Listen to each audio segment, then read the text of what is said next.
It all starts with a gigantic tree that took root in this country. Its name was Yggdrasil. It quickly grew and covered the entire world. Along with it, countless worlds appeared that seemed to be based on games. One of them was called Labyrinth, and people knew it as the game of the gods. The problem is that not everyone could become one of those players. In what looks like a construction mine, people are finishing their shift. Among them, there's a guy there with an orange jacket taking off his helmet, when suddenly someone comes from behind and tells 7017 that he did a good job today. He's got some good stuff to trade and asks if he wants to buy it for very little.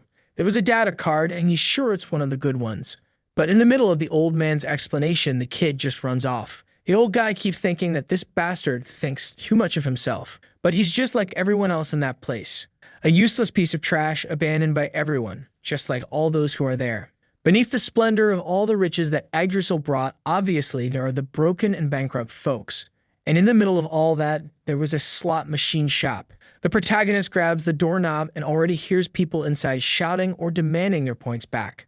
He walks up to one of the machines while everyone is yelling, wanting to bet one more time and saying that this time they'll change their life. As he sits in the chair, he welcomes the place where everything can change. The good old random box. Legalized betting for those who want to chase fortune. And there goes the protagonist trying once again to change his life. The rare item available today was a permission to create an account. For the protagonist, this might have been the only chance he'd ever have. On the screen, it asks if he wants to open 10 boxes, and he obviously clicks yes, saying he still has hope. The first box then comes down from the skies, and he receives an incredible N-rank toothbrush. Man, N-rank. He had never even seen a rank that low. At this point we're about to hit, I don't know the Greek alphabet. He obviously just moves on to the next box. But by the pile of trash building up behind him, you can tell he's not having much luck. Another N rank, another N rank. Then comes an R rank, which is more trash. He's heard that things like SR and SSR exist, but he's been through this countless times and has never seen anything like that. Remembering his mom in the hospital, all he wanted was a chance. That's when something shone in front of his eyes. The machine was glowing like a galaxy. He wondered if that was an SR, but by the light coming from the skies, it looked more like an SSR, which is a super special rare. Now that I think about it, I never even knew what SSR actually stood for. The protagonist is shaking all over, saying to himself that he never imagined this day would come. A miracle he could only dream of. Holding the card in his hand, he says that not giving up until now was worth it. Finally, he could be a part of Yggdrasil. This was a permission to create an account. You could become part of the Labyrinth, which was based on countless games. And of course, the only way to access them was by creating an avatar with an account. Even though the avatars were virtual bodies that didn't exist in reality, you could bring items from the Labyrinth into the real world. And those items brought from there were worth a fortune and changed the way society worked. Nowadays, the entire society revolves around Yggdrasil, and the ones running everything are the top gamers. Hee hee. Looks like the game turned, didn't it? A slap in the face of all the moms who say playing 10,000 hours of League of Legends is a waste of time. I have to be ready. If Yggdrasil shows up, who knows? The problem is, in this world, only a few people receive the right to create an account. And now, already running with a smile on his face, he finally became one of the lucky ones. He opens the door excited, saying this is his chance to start everything over. But the moment his face is outside, he takes a club hit right in the mouth. Next second, he's lying on the asphalt. Little by little, he regains consciousness, obviously now understanding what just happened. The boss then asks if this is the guy, and the tattooed one replies yes. The lucky one, who actually, was unlucky, since they saw that he got it. The guy grabs the card and hands it to the boss, who, looking at it, says he never thought there was one of these cards except in those extremely expensive auctions. The protagonist, though, grabs onto the guy's pants and says he can't take it. It was the one who got it from the machine. But bro, we're in the favela. Right. Where there's no money, there's no police either. Did you like that heavy social critique? The boss just orders them to stomp on the kid. With that, our boy gets turned into a pancake. But even while getting beaten up, he grabs the boss again and demands he give the account back. The guy, though, grabs his head and asks if he forgot what it's like to live in this world as a nameless nobody. Anything good he gets from the shop has to be paid for. After all, they run things around here. But, not wanting to be unfair, he says he'll give the kid a gift. He touches his forehead, saying they always make fair trades. With that, the protagonist receives 30,000 points in his system, which was enough for one more single spin on the roulette. The guy tells him that with this, he took what the kid got in one spin, and now the kid can take another. So it's even. Before our boy could even complain, boom, face first on the asphalt again. But the kid is stubborn and once more goes to grab the guy's pants. But man, he may be tough, but he's still human, right? He just drops to the ground for good. With that, it starts raining and the guys stay there heading out to eat something good, while leaving our boy there, man, kissing the asphalt. One of the bald guys then tells the boss to take a look. The kid was actually getting back up. The guys can't understand how the hell this bastard is still managing to stand. Then the system starts giving some alerts that his vital signs were dropping. He urgently needed to get to the nearest hospital as fast as possible. The boss starts wondering if maybe he accidentally went easy on the guy because it just doesn't make sense. And the protagonist once again starts heading back to the betting shop, man. Some don't believe it, while others say that's the kind of dedication needed to get an SSR. But whatever, they're gonna stick around and keep an eye on him. And if he gets something good again, they'll just do another fair trade. The bald guy, though, asks what they're gonna do if the kid dies in the shop, to which the boss replies that they'll just take the body out of there. And that's it. After all, he's a nobody, unknown, so no one's gonna care. Meanwhile, the system keeps warning the protagonist that his vital signs keep dropping. The pain was kind of fading away, like he was about to lose consciousness. Breathing was hard, he couldn't even hear what people around him were saying. Completely shaking, he walks through the crowd. He goes to one of the betting machines, but falls to the ground, drags himself, and stands back up to try one last spin. He reaches with his finger to press the button, but the system warns that his vitals had reached a critical state. At that moment, all he could think was that his life really had been trash. That's when, in the middle of the place, everyone seemed to see the Yggdrasil tree itself. The boss couldn't even tell what exactly that was because of how much it was glowing. And suddenly, the protagonist's body started to look kind of digitalized. The system says an emergency has been detected and the condition was red. The only rescue method was a forced conversion into a character. And with that, the Yggdrasil system asks him to choose the character's name. Suddenly, the protagonist finds himself with the name Ryuki. He's there, kind of confused, not understanding where he is or what's happening. A message then says that because he leaked confidential information from the guild, he was banned. He looks around saying he would never do something like that. But the verdict is given, and all charges are accepted. With that, his ranking is removed. The protagonist seemed to recognize that voice, and two strange entities welcome him to the life of a nobody. Our guy tries to defend himself, saying he didn't do anything. But a hooded figure approaches from the side, saying it's too late now. It was time for 7017 to get up. With that, he wakes up, and looking to the side, he sees himself in a strange digital world. That place really didn't feel like reality, and he didn't know if he was dead or if this was the afterlife. When suddenly, a strange object that looked like some kind of bracelet appears and tells him to select a name. Our boy asked why the hell there was a floating vacuum cleaner talking to him, but the little robot told him to show some respect. It was the system box known as Ligon. Then it congratulated him for being the first person in existence to get a UR-ranked item. The boy had no idea what the hell that thing was talking about. As far as he knew, SSR was the highest rank. Igon then said it would explain that where he was now was right in the middle of the dividing line between reality and the virtual world. And the reason he needed a name now was to finish the conversion and access the labyrinth. But our boy knew that for that, he needed an avatar and a game account. However, the robot says that's just a human limitation. He, on the other hand, doesn't need anything like that. Besides that, because of the critical state he was in, he initiated a forced conversion, connecting his body to Yggdrasil.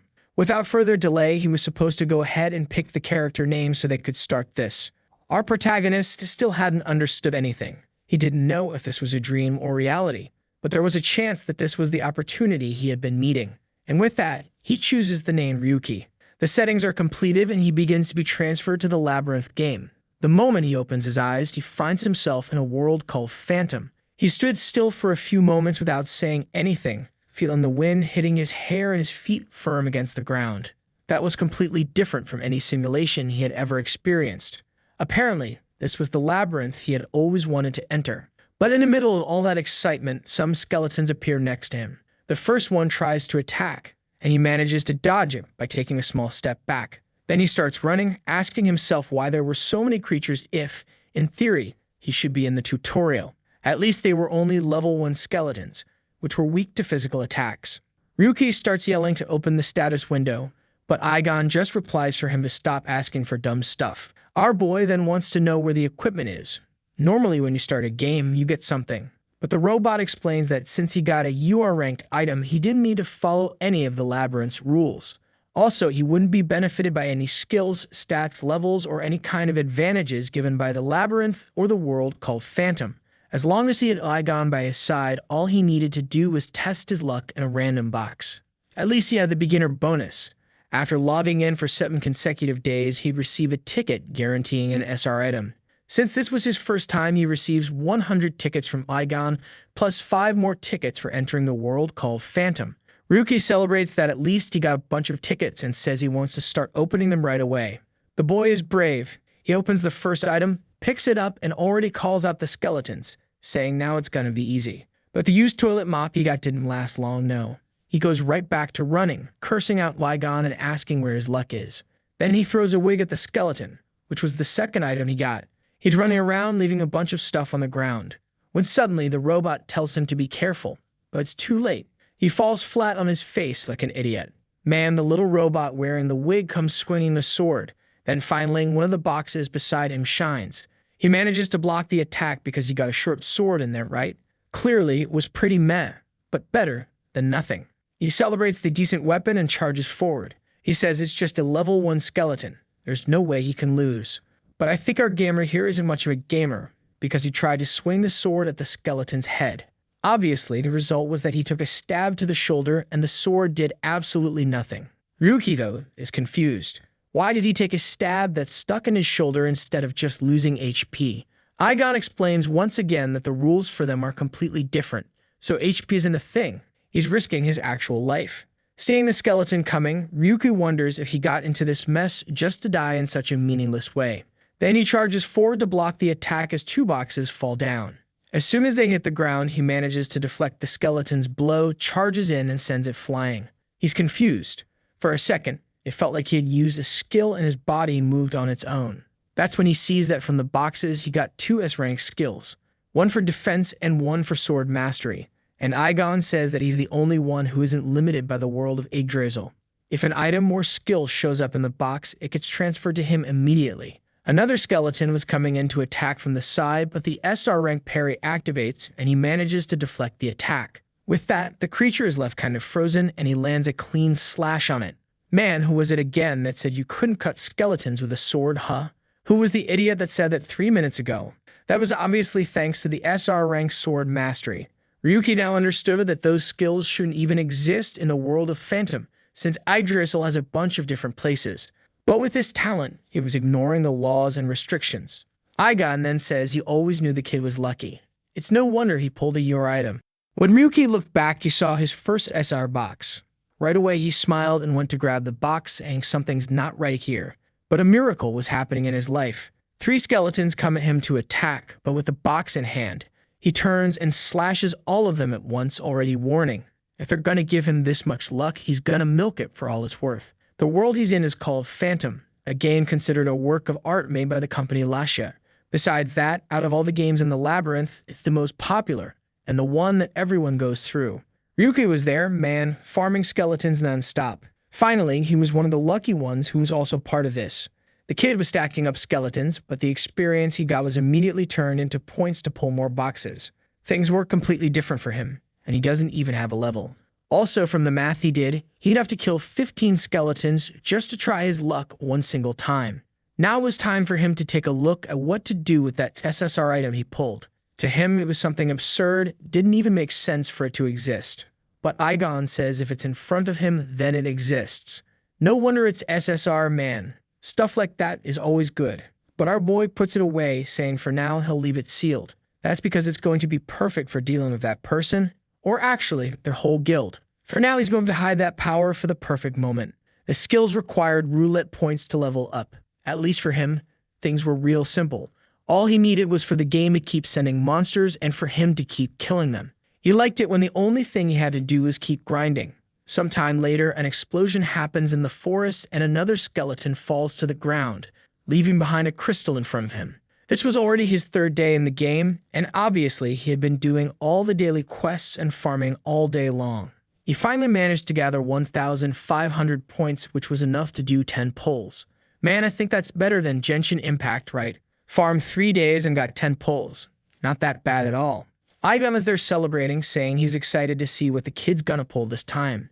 But Ryuki spends 1,400 points to level up both skills. The robot loses it, saying this bastard should try his luck. It's way more fun.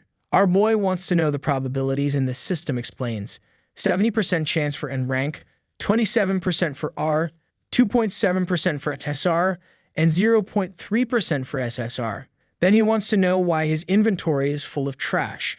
The robot tells him to stop whining. He already pulled several good skills.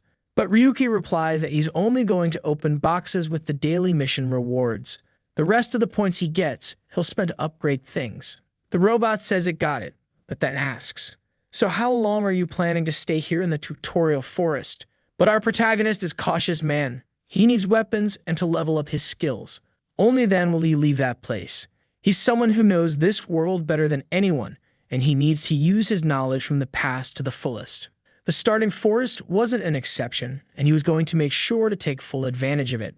That's because it's a place where, once you leave, you can't come back. So before taking risks out in the world, he needed to make the most of it. He then tells Vigon that he needs to practice a lot to understand what the limits of the system are and what he can actually do even without having any stats. Apparently, 7 days have already passed. And of course, leveling up was starting to slow down more and more. At least both SR rank skills were already at level 3. Unfortunately, there was no option to level them up further, which shows this is the limit of the tutorial. But then Igon gives him a little pat on the face, saying it's time to claim the 7-day login reward. Even though it was a guaranteed SR, there was still a chance it could be a useless SR. But man, it's all or nothing, and he commands the box to open. The golden package falls to the ground, glows, and then he seems confused, asking if something like that can actually exist in this world. He'd receive an SR rank sword, but at the same time it's a sword, it also has a revolver built into it. That one's efficient. But he knows that, considering the Phantom World's story, weapons like that shouldn't exist, which means if anyone sees something like that, the world is going to go nuts. He tests it out by doing a little light cut on a tree, which instantly gets sliced like butter. Even considering that he has sword mastery, the power of that thing was out of the ordinary. That's when he remembers that when he entered the game, he was basically dying in real life and wonders what happens if he dies here. Igon explains that if he dies, he'll receive a backup and will be resurrected. But he wouldn't want to go through that since reconstructing the body would hurt like hell. Ryuki, though, replies that he doesn't care about the pain and tells him to go ahead and use the tickets. He needed to increase his combat power even more, even if just a little. Sometime later, he's already re-equipped with a rank R set. But hey, at least it's better than nothing. He then tells Vigon to get ready and start recording everything. From this second on, not a single moment of his gameplay should be missed. The robot asks what the file name should be, and he says to call it, the disc that backed away but escaped from the abyss. The robot says okay, but wants to know why he suddenly wants to record something like that. Our boy explains that most of the games from the company Gacha were kind of rushed in development, and even this one, which was one of the most well-made, wasn't that different. There are still some bugs. Like, for example, right in front of him is this boss knight, who was supposed to appear way later in the game. The system announces that this is the Black Knight of Chaos, a creature blessed by the god of darkness. And with that, a sudden mission appears to eliminate him. He would receive 10 tickets and 1 guaranteed S-rank ticket. For someone who was already planning to kill the creature, getting a bonus on top was perfect. The boss raises his sword, telling the boy to prove himself, and slashes down hard. Ryuki, though, with that overpowered sword and level 3 parry skill, manages to deflect the monster's attack backwards. Just as he expected, since he doesn't have levels, he's limited to what his skills can do. With that, he tells the knight to get ready and lands a solid blow to the chest, but the strike doesn't seem to do anything. Igon congratulates him for his bravery and says it looks like his attacks are working. Obviously, Ryuki is confused, especially since he didn't deal any damage. That's when Igon tells him to remember. He's in a more realistic world. Then the protagonist understands. He was fighting like a character trying to chip away HP by hitting armor. But he wasn't bound by the rules anymore, and in this case, needed to fight more realistically. With that, he throws himself at the boss in search of a real weak point. The knight tries to block his blow, but Ryuki manages to defend with the sword and get closer. He stabs the sword deep into the armor and fires a shot right in the middle of the arm. The stump falls to the ground, and the knight lets out a groan of agony. Ryuki is finally starting to understand what Igon keeps saying about him not having HP, but at the same time being able to break the rules of the game. He didn't have to worry about the life of the creatures. What mattered was fighting in a realistic way. In the middle of all that haze in his head, out of nowhere, the monster hits him right in the shoulder. The problem is, Ryuki knows that the Black Knight shouldn't have any long-range attack pattern. Then he sees the strange energy that hit him also coming from the knight's arm. And the knight says that whoever threatens the Lord deserves to experience the abyss. Ryuki manages to dodge, but he's already starting to think maybe he underestimated this creature. Maybe the boss that appears at the end of the game is different from this one in the tutorial. After all, when you die in the starting village, you're sent to the first area, which means no one's ever fought this guy twice. He's in the middle of defending against a bunch of attacks, but of course, several of them are hitting him too. One lands a direct hit right in his stomach. The scene then cuts to our boy slamming his hand on a table, saying he doesn't understand. The strategy had gone wrong again and he has no idea what the problem was. Back in those days, he belonged to Guild Lindsay, and he was an analyst, the guy who receives the data. But he says the area where he was trying to work out the strategy had already been conquered by Linful. Ryuki insists saying this time is way more efficient. Besides, they'd be a bit ahead of the other guilds. But the guy just throws the papers away and says he's not even a player or someone with an amazing rank. So why is he trying to make decisions for Guild Lindsay? In this place, they don't do replays. That was the decision made by the best one there, Linful. So why was he questioning it? Ryuki is back in the room slamming the table again, saying those idiots keep up with that no replay thing just so Linful can keep the ranks. But unfortunately, he had to calm down and focus on his mom's surgery costs. That was way more important. Suddenly, someone calls out Ryuki's name and he jumps. The person apologizes, saying they thought he might want some coffee. It's another researcher named Cynthia, who already says that apparently the guides he was working on got rejected again.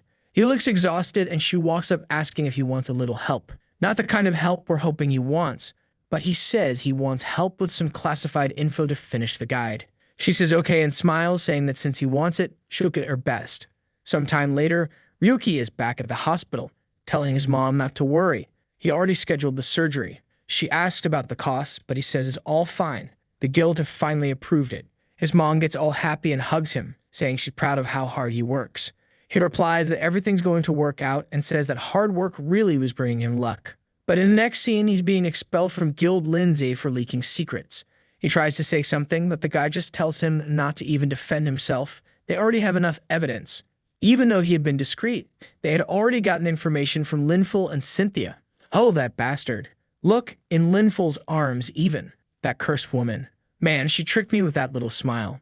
Now I already want him pulling out an SSR gun and shooting that wretched woman right in the head. And that damn Linful is still there saying that he must be the idiot Ryuki, the one who kept sending those ridiculous guides. Seeing the kid with that stupid look on his face really fired him up. Then he turns to Cynthia and says she went through a lot to have to be near that piece of trash. But today they were going out to celebrate. With that, he walks off saying Ryuki should know where he came from. There's no point in being an analyst if you can't even analyze properly, let alone trying to make a guide so others can surpass you. Truth is, he doesn't know where he belongs. Then he walks out the door, saying it's a shame, but the insignificant life he had has come to an end. At that moment, our boy lost the little dignity he still had in that city and dropped to unknown rank man. At that point, all the money, status, honor, and family he had were taken away. He even lost his name. That's capitalism at its finest. Bro, you lose your money, not even your name's left behind. But now Ryuki is back in the dungeon holding off the Black Knight's attack, who's impressed that he's still standing after taking a hit like that. Our boy keeps resisting, and then the monster raises its sword, saying that in the end there's no way he's getting out of this. The attack comes full force at Ryuki, who wonders if this is really going to be the end again. How different would this opportunity be from his last life? Thinking of his mother and Cynthia, he swears he's going to make her pay for everything. Then he parries the knight's stomach attack, pulls out his own sword, and leaps forward. He grabs the knight's head, drives the sword into the helmet, and remembers those two pieces of trash. The knight falls to the ground, and he swears he won't forgive either of them. With that, the creature explodes, man. For killing a Black Knight at a low level, he receives 15,000 experience. On top of that, the emergency quest gives 10 tickets and 1 guaranteed SR ticket, while disintegrating the knight tells him to surpass Oblivion and go beyond. Ryuki just replies that there's no need to say it, he's going to keep moving forward. Igon recorded everything, and now a blonde guy is watching, wanting to know when the video was uploaded. The other person replies that it was just a few hours ago and asks if he wants them to reach out. But the guy replies he doesn't need that, he remembers the face. He just wants the car ready and also wants to know where Linful is. That guy, by the way, is the real leader of Guild Lindsay, Gabriel Darius. Apparently, Linful wasn't just the strongest in fights. The video our boy posted on IGGTube is of course causing a stir on social media. No one can believe someone went one-on-one with the glitched tutorial boss. What didn't make sense was that if it was in Phantom, there's no way he could have had a sword with a gun attached. On top of that, those reflex skills seemed way too strange. All of that made people wonder whether the video was fake or if the kid was abusing a bug that shouldn't exist. Man, the thing's already playing almost like a blockbuster on the big screen, and nobody can believe how fast he was reacting. Another analyst from Guild Lindsay named Laguna wants to know who this Ryu 7017 is. She considers herself a pro-level analyst, but even she can't understand how he beat that boss. She tells the team that this definitely seems like some kind of bug they should already know about. But the guy with the glasses says that the face is definitely who he's thinking of, but it really shouldn't make any sense. Then we see Linful turning around, asking what's this talk about Ryuki. Damn it, why are villains always hanging around the hot ones? And there's Linful, saying he has no idea who that guy is. But the man in the suit responds that the analyst from 3 years ago, who used to make some pretty solid guides, the one Linful asked to be kicked out of the guild, became a nobody. Linful just replies that the world is full of people with that same story. The man wants to know if he saw the Black Mech video, and Linful says yes, he already saw it. To him, it looked much more like some sort of bug, because clearly it's impossible to kill that creature in the tutorial. Then the man standing says Linful needs to understand that the person in the video is exactly Ryuki, and he should know what that means. Linful turns around angry and tells his brother to stop talking about that bastard. Since when are they cowards who care about someone like that? They shouldn't even waste mental energy thinking about that kid. Gabriel just decides to say nothing, man. Another guy approaches and asks what they're going to do, because he says this Ryuki seems to be trying to provoke them on purpose. Apparently, it looks like a trap, so they better be careful. First, they'll need to find out where he went after being kicked out of the guild to know what the next steps are. He walks off, saying to himself there's no need to rush. They have time to gather information. The problem is figuring out how his brother is going to handle it. Back with our boy, Igon says he's already recovered 87% and can move. Our guy stands up, drenched in blood, saying the pain was worse than he imagined. Because Igon explains that of course it was, multiple organs and muscles were torn, not to mention several bone fractures. But Ryuki smiles, saying that soon he'll get used to it, especially because he's going to experience it countless times. He keeps moving forward and sees a tower on the horizon. It was finally time to say goodbye to the tutorial. The demonic tower is the main content of this world. The problem is, it's something he can't access yet. He'll need to first level up several skills in the dungeons around the tower. As they move forward, Ivan says he thinks it was crazy that he shared the video. Now a bunch of people know about him, they'll want to kill him. But Ryuki says he doesn't think it'll be that serious. Most people will just think it's a bug, and bugs happen all the time. Besides, the person at the top of Lindsay tends to be much more cautious, so he'll want to gather intel before figuring out how to act. And that's exactly why he needs as much attention as possible. The more famous he gets, the fewer options Lindsay has to act against him, because everything would be made public. Not to mention, if that conversion works the way the robot explained, he can hide his body from this game world whenever he wants. It's like he's kind of logged out, but since he doesn't have a real body in the real world, his log-out state is like existing in the void, or at least that's what I think it is. And the little robot says he's using the system in a pretty smart way. Ryuki, on the other hand, is just thinking he can't wait to get revenge on that damn Linful. He's sure that once he starts making enough noise, that guy will try something. And that's exactly when he's going to strike. The system then says it's tired of all the chatting. It's time to open some tickets. He had 20 pulls, 2 guaranteed SR pulls, and 15,000 points. Time to start spinning and try his luck. But Ryuki says going to this city is the priority, because he has to save a revival point. However, Ivan explains that this only happens to people who are brought from the other world. His body actually already exists in this world. At that point, he activates the conversion system and returns to that shop where he died. I'm a little confused, but I think what happened is he now actually exists in that world. And when he converts, he comes from that world into this one, while people from Earth actually go from Earth to there. In the end, everybody's interacting with each other, right? But I think that's kind of the idea. He's there, kind of confused, looking at himself, saying he was just about to die. But now he's not feeling anything. The system says that's because he's just too awesome. Besides, first it's best to block the cameras in that place. But man, here come those gangsters again, already showing up, saying that the bastard looks pretty healthy for someone who supposedly died. No way, right? These gangsters, they set up some tent outside and just hang around all day. The alarm goes off. He just gets up and walks out. Ryuki isn't dumb. He breaks the window and takes off running man. Aiman says he's looking for an escape route and our guy follows the directions. But he ends up in a dead end. He punches the robot, saying the bastard just led him straight to his death, apparently. But the little robot explains that there's a reason for everything. The gangsters then catch up to Ryuki and say he's a bastard for making everyone run around at this hour of the night. Now they want to know what the kid pulled from the machine yesterday at the moment he disappeared out of nowhere. If he doesn't want to die, he just needs to hand it over and everything will be fine. Obviously, no way is Ryuki handing over Aigon like that. The robot tells him to grab a wooden sword that's nearby. That's because at the moment he can't bring over any items from that world, so he's going to have to use whatever's close by. Ryuki picks it up, saying this is a joke. How is he supposed to fight these guys with that? But a little system window pops up. The gangsters start laughing, asking if the kid really thinks he's going to win using something like that. The Tigran of a Jersey guy charges forward, telling him to give up now. It'll hurt less. But then, whack, he takes a hit to the arm and then a smack to the face. Everyone jumps back in shock and the boss immediately orders everyone to go in. There's even some office dude in the middle of the gangsters, man. But Ryuki says this is what's insane. Even in this world outside the game, he still has access to his abilities, folks. He has no idea why it's possible, but he's sure it's ridiculously overpowered. A few seconds earlier, when he smacked that guy, everyone got confused. They seem to have seen a strange glow. The boss, though, grits his teeth and tells everyone to go in, as if they're going to lose to one unknown kid. But now the bastard is sure. That kid must have pulled some seriously good item to be able to fight them like that. Still, they're part of the Black Snake, the group that dominates the Unknown's territory. But his expression changes, his face goes dark, and the next second, there's just one bald dude left, taking a hit to the head.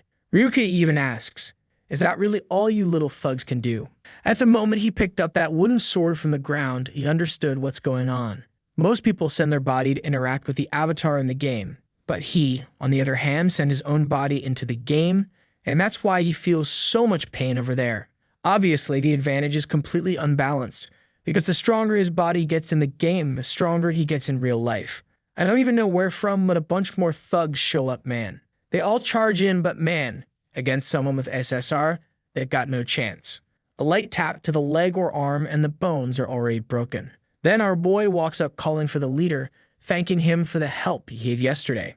The chump is spinning his stick trying to hit something, telling him not to come any closer. But Ryuki just blocks it with a level 3 parry and knocks the weapon right out of his hands. Right away, he asks if the guy's going to stop right there. Can't just walk away unscathed after all of his underlings got beat up. The leader throws himself to grab the stick, shouting at him to shut up, but gets smacked right on the hand, immediately crying out in pain. He tries to throw a little punch in rage, but gets a club to the mouth too. Falls to the ground like trash, and Ryuki says that now he understands why this power feels so good. At this moment, he must be feeling just as good as they felt when they stomped on him that day.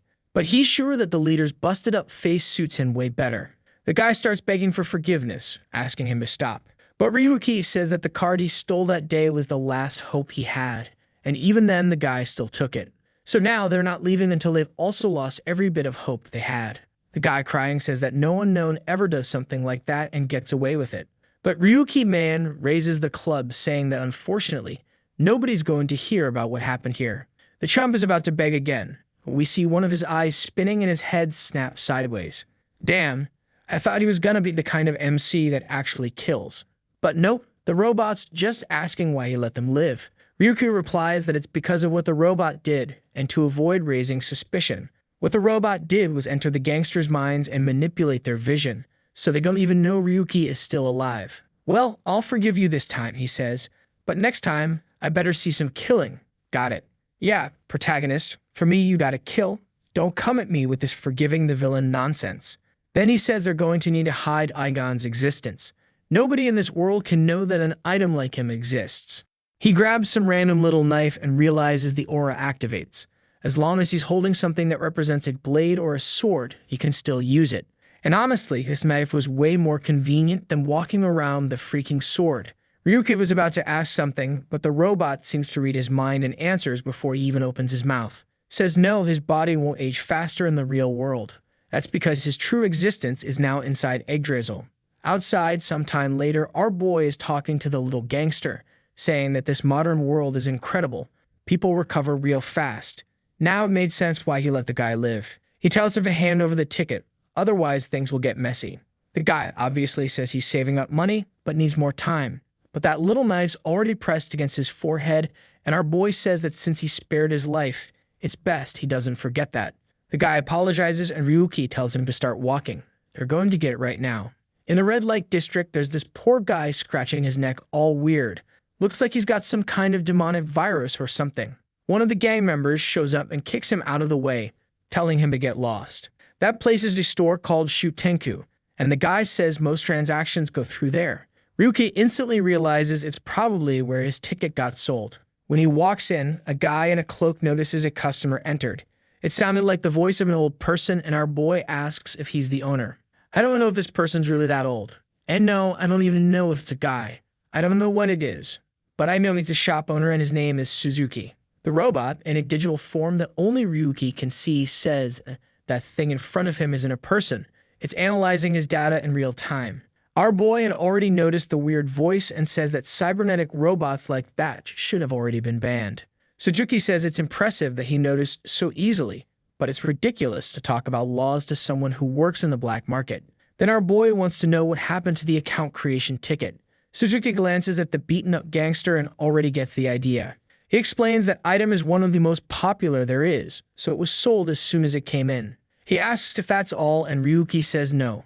He pulls out a bag and says he's there to make some trades, since that's what this place specializes in. Suzuki goes to check it out, saying he's curious to see what the kid brought. And he seems surprised, right? I think it's those orbs he was farming in the dungeon earlier. He asks, all of this, these are mana orbs, and asks if he even knows how valuable each one is. But Ryuki answers that clearly he's being underestimated, just because he's an unknown. Obviously, he knows something as basic as that. At the very least, our boy should understand prices. He used to be a strategist in a guild. He's not dumb. I hope so, anyway. In the dungeons, there are two types of items. The normal ones, like swords and shields and all that, and some called specials. The specials, for example, are things like potions, mana orbs, that kind of stuff. The higher the grade, the purer it is, and the more power you can get out of it. But Suzuki replies that it doesn't make sense to sell something like that on the black market if the price is already set by the regular market. Why is he trying to do that here? Ryuka just tells him not to get involved and to go ahead and sell. That's what he came there to negotiate. Suzuki, however, finds it strange. An unknown who doesn't have access to the game shouldn't have mana stones to sell. Then he already tells Luga, right, that little thug there, to disappear from the place. The guy's all crook, wondering if Ryuki authorizes it, who just tells him to scram. With that, the door explodes right on the poor guy. The seller then says that yeah, it really is strange for an unknown to be selling mana stones, unless he stole them. But he also knows of someone who's been defying logic. Ryuki is about to ask what it is, and the guy says he's truly surprised. The star of that video just walked into his shop. With that, he opens his arms, welcoming Ryu 7017. If he wanted to hide his identity, he should have been much more careful, especially carrying a mana stone like that. It's an item dropped specifically from the Black Chaos Knight, and you can see that on the app. With all that said, he wants to know what Ryu 7017 is doing in his store. Yeah, this modern world is crazy, man. You post 10 seconds of a video, and everybody already knows who you are. Ryuka just admits that it's him and says they should focus on the business. Suzuki says fine and wants to know what he's looking for. Our boy points at his head and says he's looking for a mod. The seller says he must be going crazy. Doesn't even know what that is. But Ryuki responds that he knows they're apps that artificially alter some things inside the labyrinth. Even an unknown like him knows about that. The seller then says that apparently he doesn't know anything. Most of the mods were cancelled due to limitations or critical failures.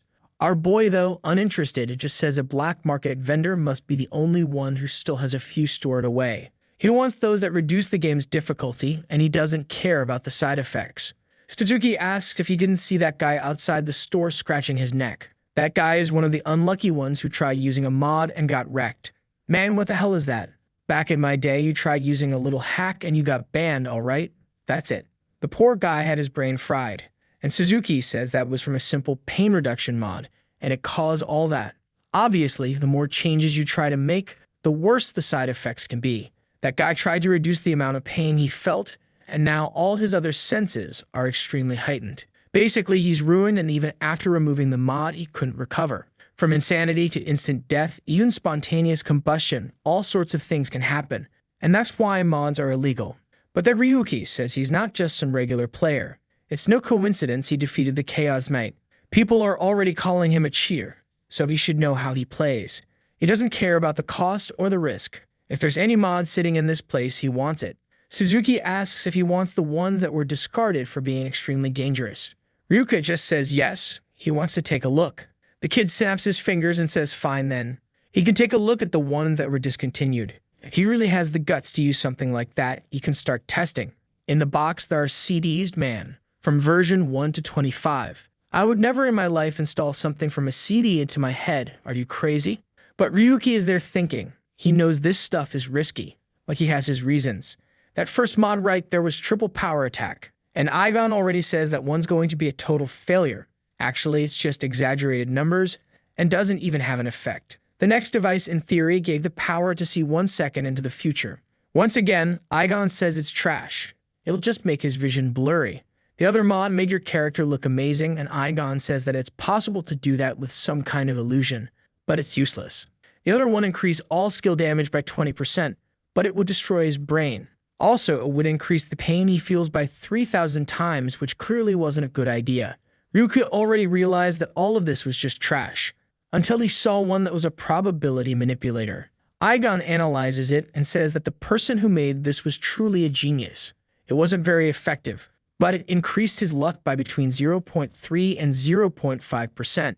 And considering how it would be implemented in our boy, that would probably result in around 0.5 to 1% for him. Ryuki knew that 1% might not seem like much, but when it comes to luck, man, that's a lot. He then turns to Suzuki and says he's going to take 3 mods, including that one. The seller replies that apparently he's not all talk and really did pick out the few that were actually decent from that pile of trash. Obviously, the protagonist finds that peculiar. Why did this bastard offer him junk to begin with? The shopkeeper apologizes and says he wasn't trying to mess with the kid. It's just that another client asked him to take a look at those mods, and he'd already seen a few of them. Then Ryuki wants to know if that request came from the person who created those mods, to which Suzuki replies that soon enough he'll find out. Besides, he'll give him a special discount, since those things would have never even seen the light of day otherwise. Then some messages appear asking if he wants to install the applications, but they warn that once he clicks yes, it's irreversible. In his mind, he already decides to install, but then Suzuki says he wants to ask one last thing. If these mods work, what is it that he wants to do with this power? The scene doesn't give an answer, man. We see a tree, and some time later, Suzuki is laughing like a lunatic on the ground. Our boy pointed upward and told me that he wants to reach the skies.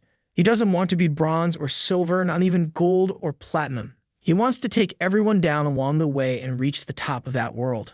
That crazy seller, who clearly has some kind of mental issue, replies that he's looking forward to seeing what the kid is going to do. Sometime later, back in the game, he's holding his identification card in the Phantom World. He thought it would be hard since he's an unknown, but obviously, no one was going to suspect anything. After all, an unknown shouldn't even be in the game. But now finally he had arrived at the starting village. Everyone's happy. The old man's selling his overpriced apple, and the kids are running around with their goofy little faces. In the middle of all that is our boy, impressed at how peaceful that place seemed. Suddenly, Igon pops up, telling him to start pulling tickets already. It's been a long time since he tried his luck. Ryuki tells the gacha addict to calm down a bit. He doesn't want to draw too much attention. But that's when our boy notices that there are people staring at him weird. The protagonist explains that he already knows this very well. It seems that NPCs are made to not like players. Of course, that's because players also don't treat NPCs like people, which ends up creating this vicious cycle. Then, a guy in a blue jacket gets slammed to the ground. One with a beanie walks up, asking how the hell he had the nerve to try to rob him.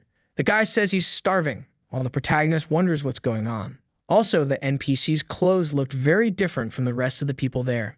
Ed explains that this guy seems to have come from another game in the labyrinth called Alien Space, but that game was shut down 3 months ago, or basically, the entire world over there was deleted. The only way people could survive was to migrate to another game in the labyrinth. Now it's explained why there are a bunch of people wearing those weird clothes and starving. Adapting to a completely different world is not something that happens overnight. Igon says that as soon as a world is considered useless by Yggdrasil, it gets deleted on the spot. So you better start running because that could even happen to Phantom. Ryuko replies that it's all good as long as he can destroy Linful and that damn guild Lindsay. Then he's fine with it. Sometime later, he managed to get a room in an inn and finally had a place to sleep. At that very moment, the robot is already talking again, saying this is the perfect time to pull some tickets and play Gacha. Also, his probability had slightly changed. The NNR items had lower chances now, and the SR and SSR were a little better. SSR, which used to be 0.3%, had now increased to 1%, more than 3 times higher. He then tells Zygon that the long-awaited moment has come, man. Time to spin the roulette. The robot celebrates immediately, saying he has 40 tickets, 2 with guaranteed SR and 15,000 points. It was going to be enough to open a ton of stuff. Ryuki tells him to start first with the 40 regular tickets. Obviously, his expression wasn't too excited, right? A whole bunch of N-rank and R-rank items. In front of the poor guy, a pile of useless trash started stacking up. He falls to his knees in disbelief that he didn't get even one decent thing. Apparently, the amount he got was a lie. He didn't pull a single item above R. The robot, however, says he can already start a toothbrush store. At that, Ryuki grabs the little bastard, saying he's going to turn him into a piece of scrap metal. While the robot is begging to be let go, suddenly, something shines. From the skies come 3 guaranteed drops, right, man? Right away, his tone changes, saying he can always count on his buddy. I don't know if he used those guaranteed tickets, but he managed to get a Flash Step SR skill and an SSR intuition. The intuition at level 1 boosted his instincts. What at max level, it would allow him to even understand the essence of the world. The Flash Step was pretty obvious, a quick movement ability. Already excited to see the effect he activates intuition, but at that moment he didn't feel any difference at all. It didn't seem like anything compared to the other SSR skills he had gotten. He decides to take a look at the system, and there it says he'll have to spend 7,000 points to level up to the next stage, which to him is a total ripoff, since the other skills cost 2,100 to get to level 3. Igon already says not to spend points on a skill. He doesn't even know what it does. It'd be better to enjoy the hype and pull more because that's way more fun. But obviously Ryuki isn't going to do that, man. He's going to use those points to upgrade his skills. That's what? Sword Mastery and Parry go to level 4 and Flash Step to level 2. With that, he had 8,730 points left, and it cost 8,400 to take Mastery to level 5, while he's sitting there wondering if he should do it or not. The robot tells him he should go explore more. He should obviously pull more tickets and have fun, but the little bot breaks in half when Ryuki orders the system to take Sword Mastery straight to level 5, man. And then the system says that now that Mastery is maxed out, he can upgrade the rank. Just as he expected, it was worth reaching that limit. When he activates the rank upgrade, a golden light appears.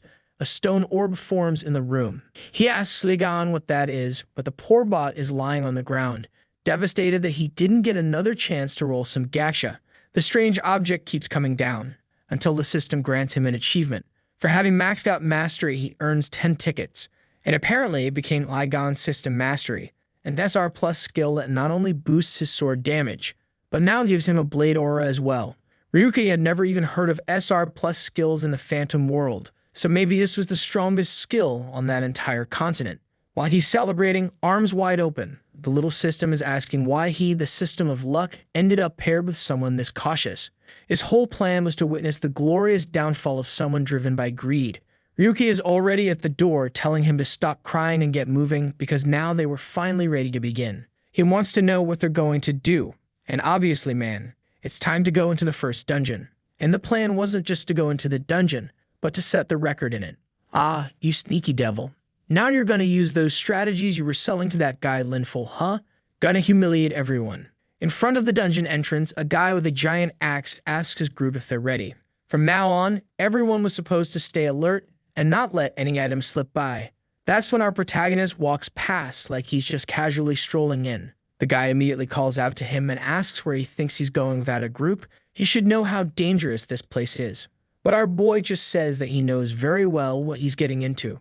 The guys start thinking that apparently they've just run into some lunatic they've never seen before. And his buddy next to him, who's so important they didn't even draw eyes on him, says that in the past 3 months, no one has managed to complete this place. The leader is sure it's a waste of time. But there's Ryuki Man, Witch's hideout, and the goal was to break Linful's record. Gunblade ready, aura active, time to break some records. The witch watches from her orb, saying once again this bastard has invaded her domain. A filthy intruder like him shouldn't profane this sacred ground with his presence. But it was fine. She had ways to bring judgment upon anyone trying to enter that place. She would personally tear him apart and offer him as a sacrifice. That was obviously the boss of the place, and her level was just a series of question marks. Just by entering the dungeon, the sneaky kid got 1 ticket. The only problem was that the place was so dark he couldn't see anything ahead. Like seriously, I see torches on the wall. This poor guy must be blind. Apparently, the biggest problem with this dungeon is that every time you enter, it completely changes, so it's kind of hard to create a fixed strategy. He's sure that Linful cleared it in 17 hours and 30 minutes. Man, what the heck? 17 hours in the first dungeon? Might as well bring a wife and start a family while farming. Checking the rankings, he sees second place is held by someone named Azia, or well, a person named Azia, part of the Gaz clan, and they only took 8 minutes longer than Linful. Considering they were almost as good as Linful, it's a name worth keeping in mind. Suddenly, he stops, and looking up, there's a swarm of mosquitoes. Wait, not mosquitoes, giant bats. The problem is, not only do they move in huge groups, but they also stack a ton of debuffs. So even if you don't die right away, you just keep suffering until you can't take it anymore. But he's already pulling out an item, saying that's a story of the past. He throws something on the ground and says to Ligan, "This is how you handle this place." The thing explodes, spreading light everywhere. And if you thought it was a flashbang, you're totally wrong. It was a sound bomb, and now the suckers are falling everywhere with bleeding ears. Man, I felt bad for the little bats for a second. But then bam, sword to the chest. The kid has zero mercy. He already cleared the farming zone, slashing everything in sight. He says this place isn't that hard once you know the tricks. What he wants to know, though, is why no one's finished this place in the past 3 months.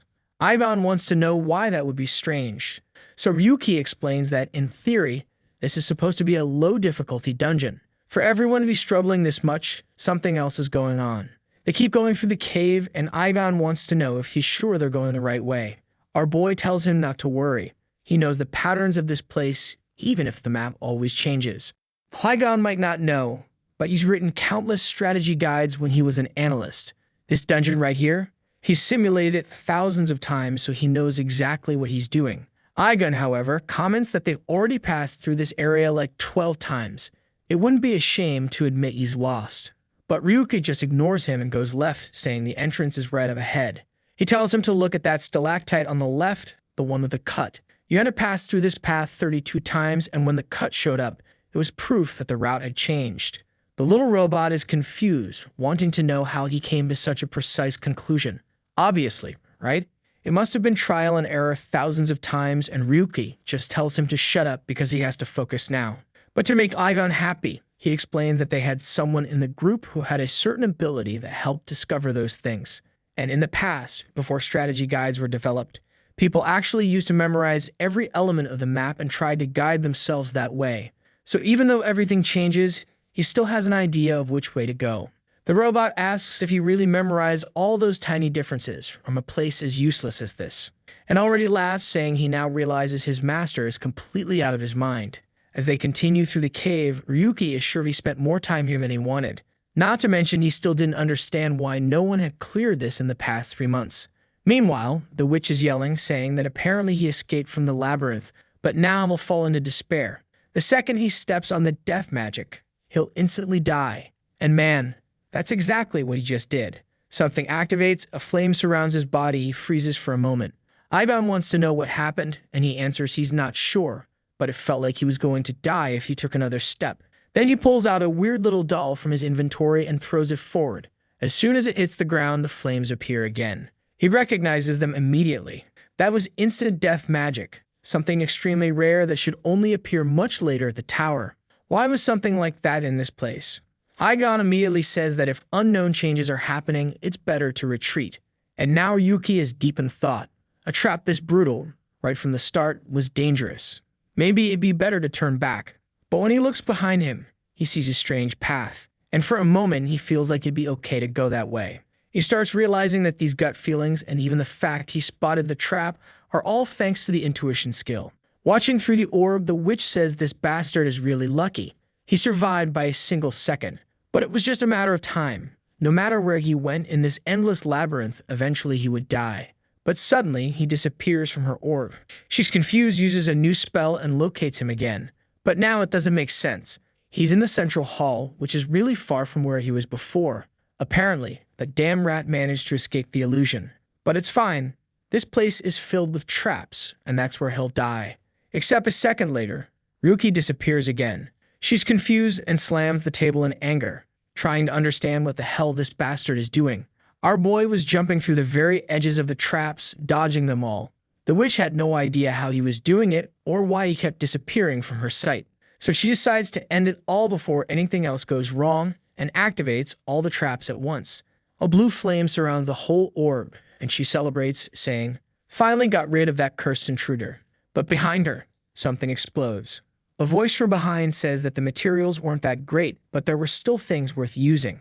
Aigon's voice follows up, saying that if he had any sense, he'd disable that skill immediately. The witch turns and sees the two of them talking. Aigon scolding him, saying that this new skill of his is totally broken, and he can't just walk around with something like that. Naturally, the witch wants to know how the hell he got there. But our boy says he's too lazy to explain, so he's just gonna handle this quickly. He knows very well that she's the Witch of Solitude, no Miss Cereal. Or rather, there was another name that fit her way better. Bug. The witch says the answer she wants is for that bastard to say how he got out of the traps. Ryuko replies that he almost lost his head. The path to this place was filled with deadly things all over. Aigon wants to know why he's talking in such a weird tone. Just a bit before that, our boy was looking down at the ground, watching the traps and wondering if there was any way to beat this. Maybe he should wait until the bug in this place got patched. But that's when he remembered. He needs his name to be known by everyone before his former guild comes after him. That's when Aigon says he had detected multiple traps, and at that point it was definitely better to retreat. Then half the room exploded and he jumped to the side. Aigon freaked out, saying this bastard was trying to commit suicide. But then our boy told him to calm down. That skill he had gotten was even better than he thought. Back with the witch, he says the intuition skill is really good. The guy is even showing her, telling her that's how he got into the room. That one he wanted to explain in detail. Aigon says that as good as it is, it's still linked to a human, so eventually he's going to hit its limit. Ryuki gets ready to attack, saying that's obvious. But what matters right now is survival. Suddenly, the window showing the witch's name starts glitching, and she screams the intruder's name. Several instant-death traps appear in front of her, and Ryuki rushes in. The first attack comes, he ducks just in time. If not for the skill, he'd be dead. He starts to realize that the witch seemed to be getting corrupted by the bug in her. Whatever her pattern was, he didn't have time to figure it out. He had to attack now. So he uses Flash Step to get in close. With his sword aura active, he says she really is dangerous. But this is the end. Wham! A clean cut to the neck, separating the body from the robot's head. Ryuki thinks that was way too easy. And then the attacks keep coming from the rest of her body that's still there. He manages to back off, and when he looks again, she's reforming. Now he's sure. She's the reason for everything that's been happening in this dungeon. And the problem is, normal attacks didn't seem to do anything. She sends another wave of spells in his direction, which he manages to dodge as he keeps advancing. At that moment, the key was to keep his intuition skill active at maximum, because without it, he'd die on the spot. As he's dodging, he turns around and asks if Aigon has any ideas. And Aigon replies that just to help the kid out, he's going to activate the system so he can try to analyze her. As soon as he says to show the window, it pops up. Witch of Solitude, level 25. Bud with infinite regeneration and instant death active. And looking at her, you could see a strange wing on her back with the word death written on it. What he notices is that the wings were oddly colored. So he advances and uses Analyze, but just on the wings. That's when he discovers this was an item from the game Beyond Space. He remembers that's the same one those dozens of people abandoned in the city came from. Now it made sense. What was causing this bug? While Ryuki dodges the attacks, Aigon is recording everything and says he's going crazy. In the middle of that situation where a single touch would mean his death, he had a smile on his face. The kid is throwing out Instagram motivational quotes and says that on the path to the pinnacle of humanity, a fire like this wouldn't stop him. Meanwhile, the witch is preparing a mega attack from behind, saying the damn intruder is going to die. Ryuki sees it and thinks it's pretty simple. If a single touch means death, then just don't let it touch you. The boss keeps charging up the orb until suddenly it explodes in the middle of the room.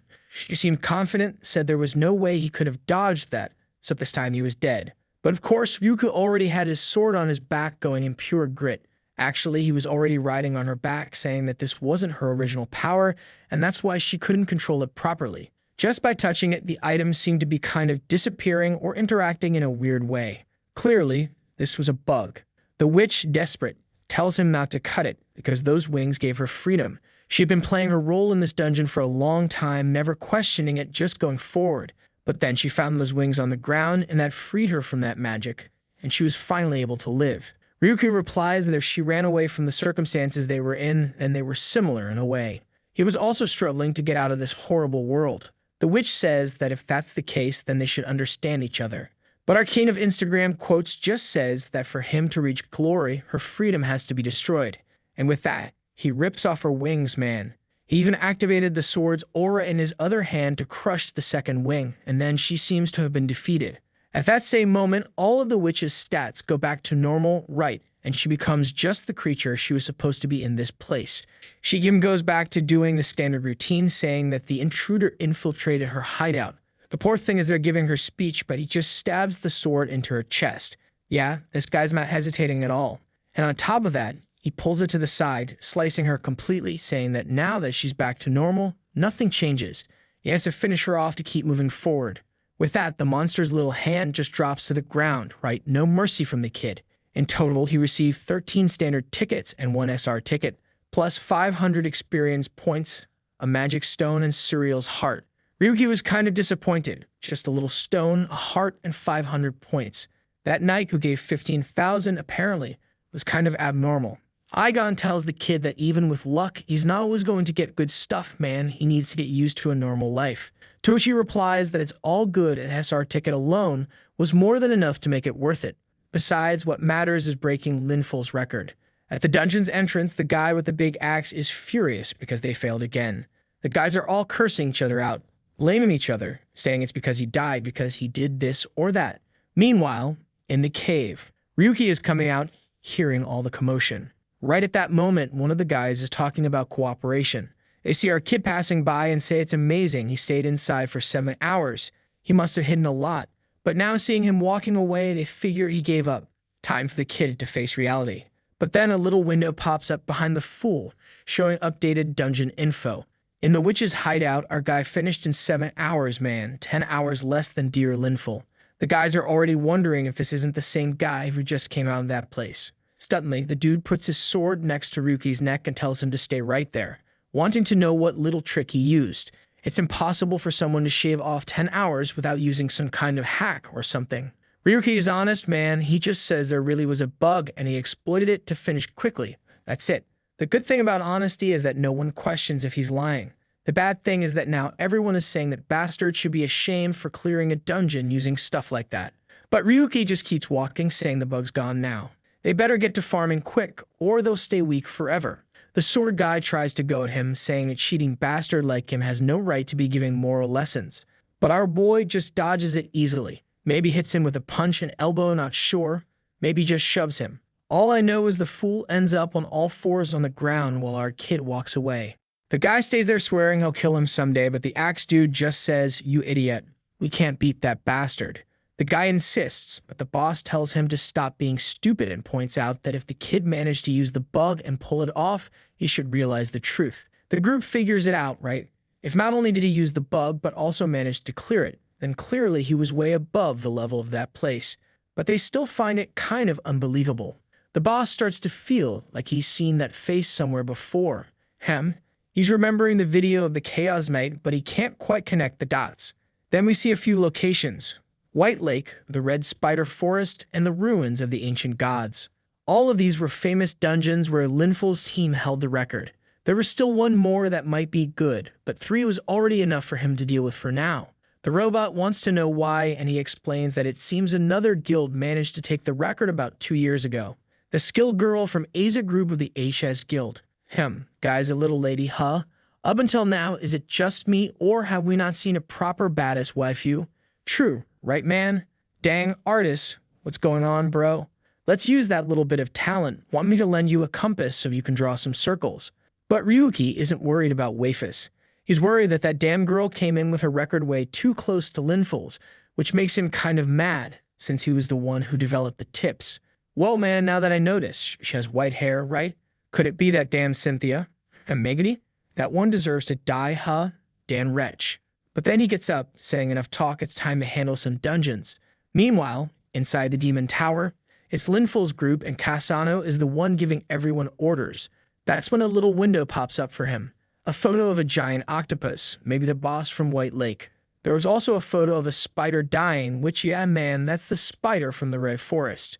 There was even a golem there, defeated, and Linful's already telling the group to handle the loot because something urgent came up. Lying on the couch, she's wondering who this kid is. The kid was deliberately focusing on breaking his records, which showed he was looking to pick a fight. Maybe the bastard thought he was hot stuff.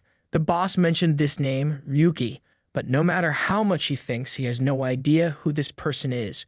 Man, that's rough. The guy literally doesn't have the slightest trace of our boy's face in his memory.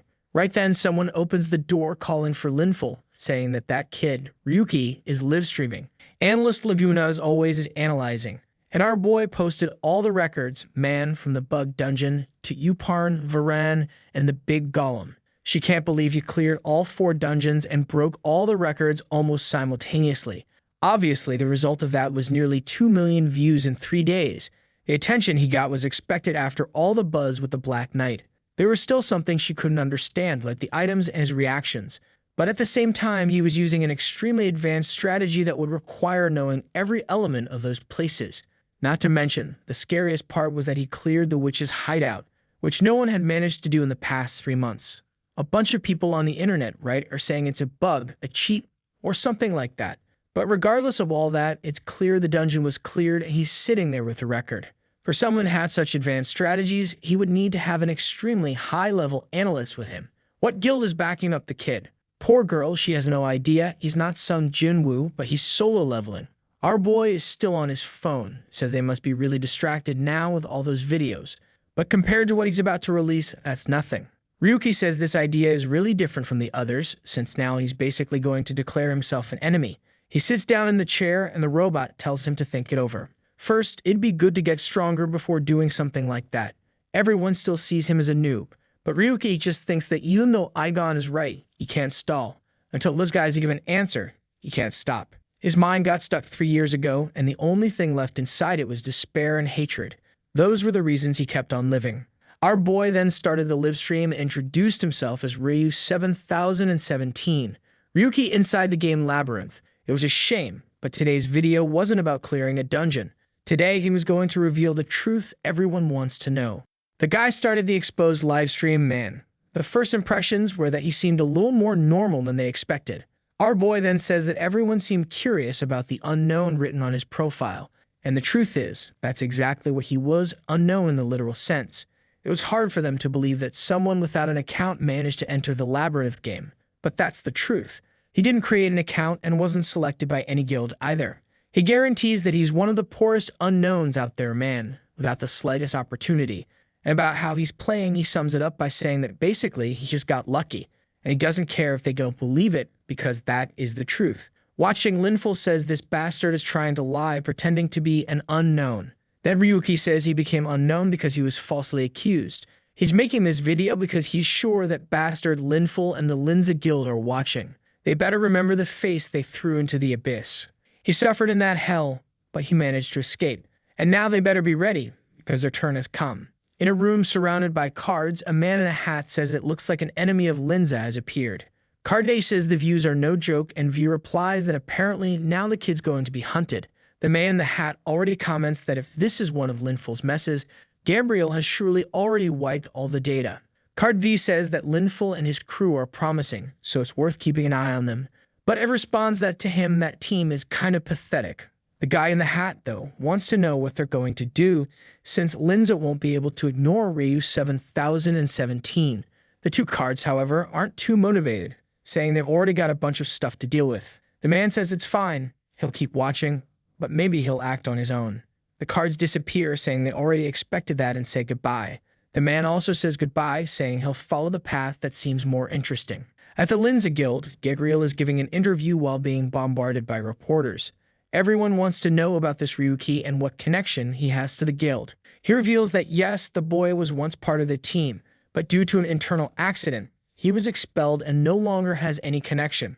The reporter, however, says the kid in the video claims he was falsely accused and wants to know if that's true. The guy answers that it's a complete lie. But the reporter insists, saying there are several other suspicious rumors about how they've been acting, ranging from malicious behavior toward other players to alleged collusion with the developers of that place. They were using their influence in the game to pressure the developers into changing how dungeons were regulated, even to the point of altering how items are acquired. As the guild leader, the reporter wants to know Gabriel's opinion on all those allegations. Like a good shady politician, he says it's all lies, just attempts to tarnish the name of the Linza Guild. They already gathered new information about what Ryu 7017 was saying, and soon everything would go back to normal. While Gabriel was doing that live stream, someone was watching in a store. Our boy walks in and the person immediately says the whole world is talking about him. Ryuki responds that he doesn't care about any of that. What matters is, why does he leave this old man voice in such a healthy little girl body? To which the guy answers that that's the best part of having a fully prosthetic body. The only woman who even slightly dolls herself up in this story is, in fact, an old man with a robot body. What a mess. Ryuki then just says he's tired of it and wants to see the mods. But Suzuki shows him the same ones as always. Our boy immediately tells him to stop offering junk, especially since he already said he could find the person who delivers the good mods. Right then, Suzuki says he understands that Ryuki wants to talk to the person who creates the mods. He reaches under his kimono, pulls out a CD, and says this is what he was told to deliver if someone ever came looking. If someone managed to find him using the information in there, then they'd be given a chance to talk to him. Ryuki just thinks that for someone to have gone through all of this, they must be pretty powerful. Aigon takes a look and sees it's a visual mod. It would interfere with his visual system and retrieve all sorts of information. The only issue is that it's more advanced than the previous ones, so the risks are higher too. Our boy thinks he doesn't really care about that. What he really doesn't like is this feeling that he's being tested. So he starts taking his little backpack off and tells Suzuki he brought a little gift. Everything he had been hunting these last few days. Basically, the items from the record-breaking videos. He drops them on the ground and tells her to sell it all, that she'd be well compensated. Dang man, how rude. Just threw it on the floor like whatever, see ya. Walking through the streets of the city, he says he's been seeing the items from the dungeons popping up on YouTube, and it's actually bringing in some money. Obviously, Ivan told him to take advantage of that positive momentum to pull some gacha rolls. Man, time to gamble a bit. But he says no, there's one more person he needs to meet. That's when someone raises a hand and calls him. The dude with that K-pop haircut tells our boy it's been a while since they last saw each other. Ivan thinks some nutjob just showed up because no one is friends with Ryuki, right? The guy is a total loner. But when the guy greets Ryuki, the robot is shocked that the bastard actually does have a friend in this world. Looking at the guy's hand, our boy remembers Yggdrasil, from the clothes and everything. It seems like they were school friends.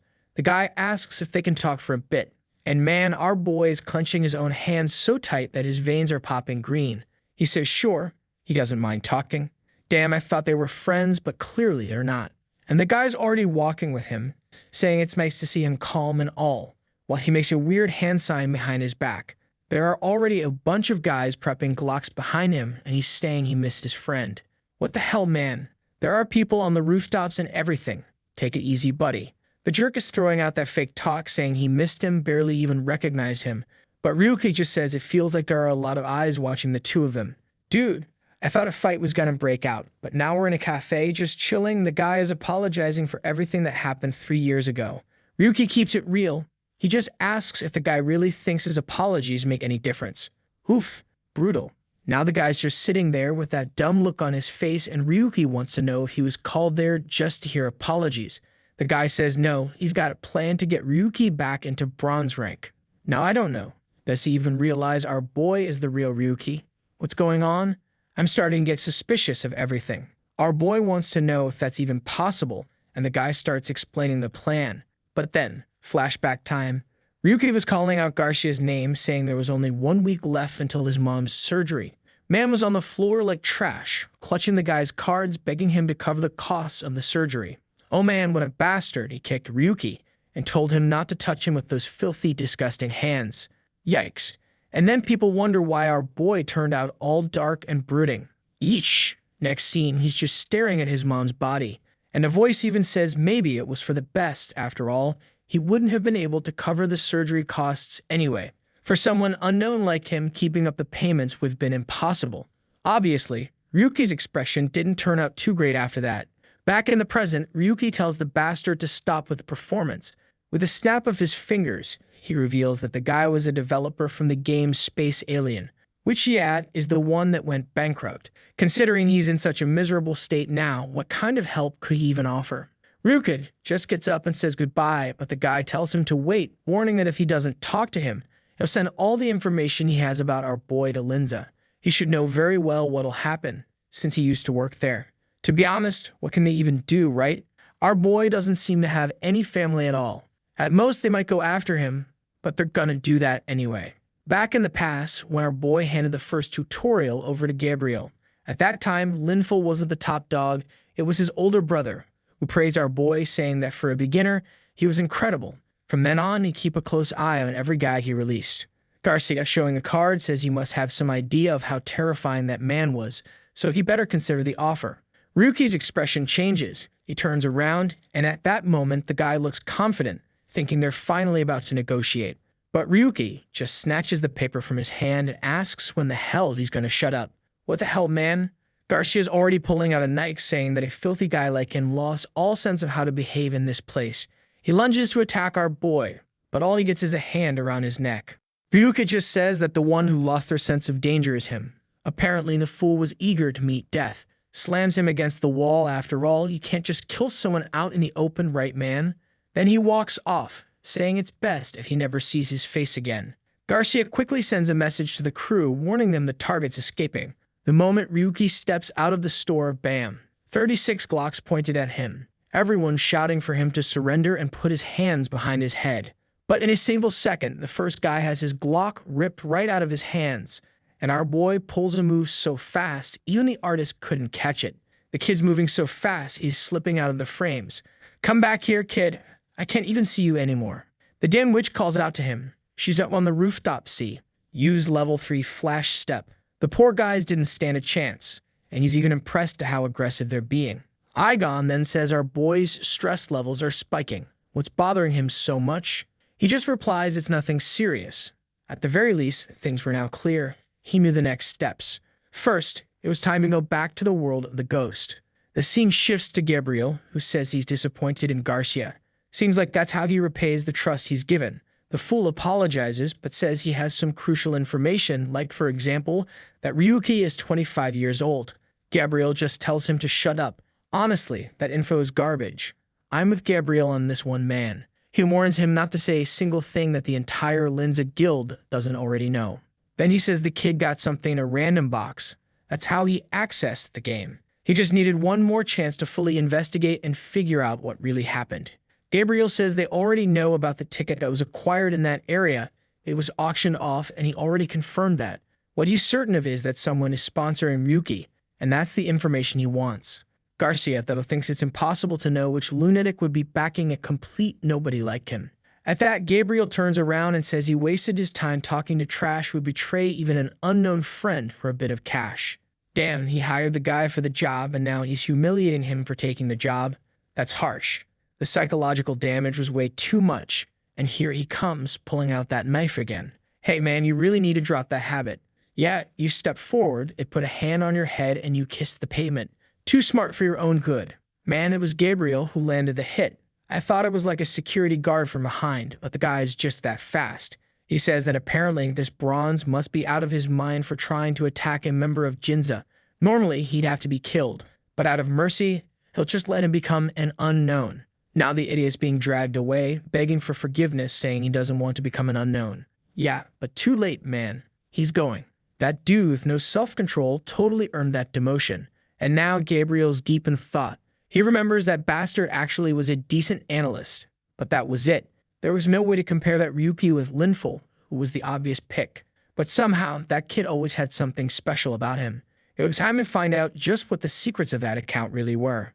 Back in the ghost world, our boy drops into the city like thunder, now showing up fully geared in his little armor. And Igon is already telling him to roll. Time to hit the gacha. But our boy's got more important things to do. He says he wants a crowd around to see what's about to happen. The views on his videos keep climbing and he knows it won't be long before those guys make their move. Especially since those bastards are the biggest guild in the ghost world. He takes off his helmet, saying it's time to spring a trap. Right then, people start pointing, saying to check him out. Everyone seems to recognize him, right? The unknown from the video everyone's been talking about. Ryuki had 92 tickets, 5 guaranteed SRs, and 8,500 points. First things first, he starts with a 10-roll man. The items drop in front of him, full of useless stuff as always. He gets all bummed out, no SRs came. And the robot says that, unfortunately, there's no guarantee with boxes. The only thing he can guarantee is that he'll laugh in the protagonist's face. And there he is, spamming laughter across the screen while our boy's just sitting there with a mountain of trash. He's lost the will to live, wondering how he didn't get anything with a 3.6% chance. Igon tells him not to give up. No true gacha addict would stop here. That's when he grabs the SR cards and says that, actually, now the game begins. The first one gives him a Phoenix Feather SR rank, a necklace that lets you resurrect once. Considering that a bunch of the bosses in the game have those insta-death attacks, it might actually be worth it. Second box drops, he's sure this time he's getting a weapon or a sick ability. But what's inside is an SR rank toothbrush. The robot congratulates him, saying now he's officially the king of toothbrushes. But Ryuki's confused. There has to be something special about this so-called magic toothbrush. There's no way it's just normal. Igon explains that the little star next to the name means it's a special item, which means he can actually use it in the real world. He wants to know what the hell he's supposed to do with that in the real world, and the robot says, well, he can brush his teeth and destroy any cavity. Ryuki throws a punch in frustration, but the damn robot dodges. The problem now is that he's only got 3 cards left, and with each bad pull, the chances of getting something good are slipping away.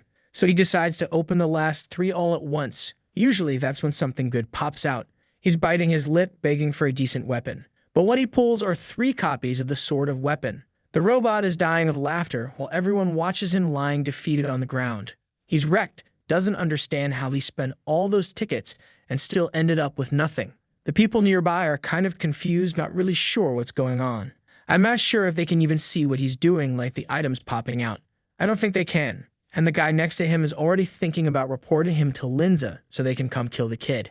Then Igon says he's got some good news for the protagonist. After pulling so many SR-ranked items, he finally unlocked the combination system. He can't reveal what other features exist in that system, but just know there are more. Our boy wants to know why the robot didn't just say that sooner, instead of laughing in his face, which is still twisted up dancing around, saying it's irresistible to laugh at a sucker like him. Then the system appears. They have both ability combination and item combination. And under item, there was also undo, which let him break items down into random box points instead of combining them. The combination itself doesn't have much mystery, right, man? You combine 2 items, and they get upgraded. He combines 2 swords, and it shows up with a little plus sign at the end. Right away, he wants to know if there's a limit to how many times he can combine something. He puts 2 already combined swords into the system, and again, it looks like it's working. Excited, he jumps in shouting, combine it. Man, I thought it was going to fail, but no, it really upgraded and the thing turned massive. It's the Grand Sword, now with the name IGG at the end. Apparently, now it really can be used like a pistol from far away, because before it kinda only half worked, like it was jammed or something. He's laughing like a maniac, and the robot says his vital signs are starting to get weird. Then he spends the rest of his points to upgrade his parry to level 5. And now he's got an SR IGG with a star at the end, right? That part we already knew. He can use it in real life. That's when he starts wondering what happens if he combines 2 skills that are already maxed out.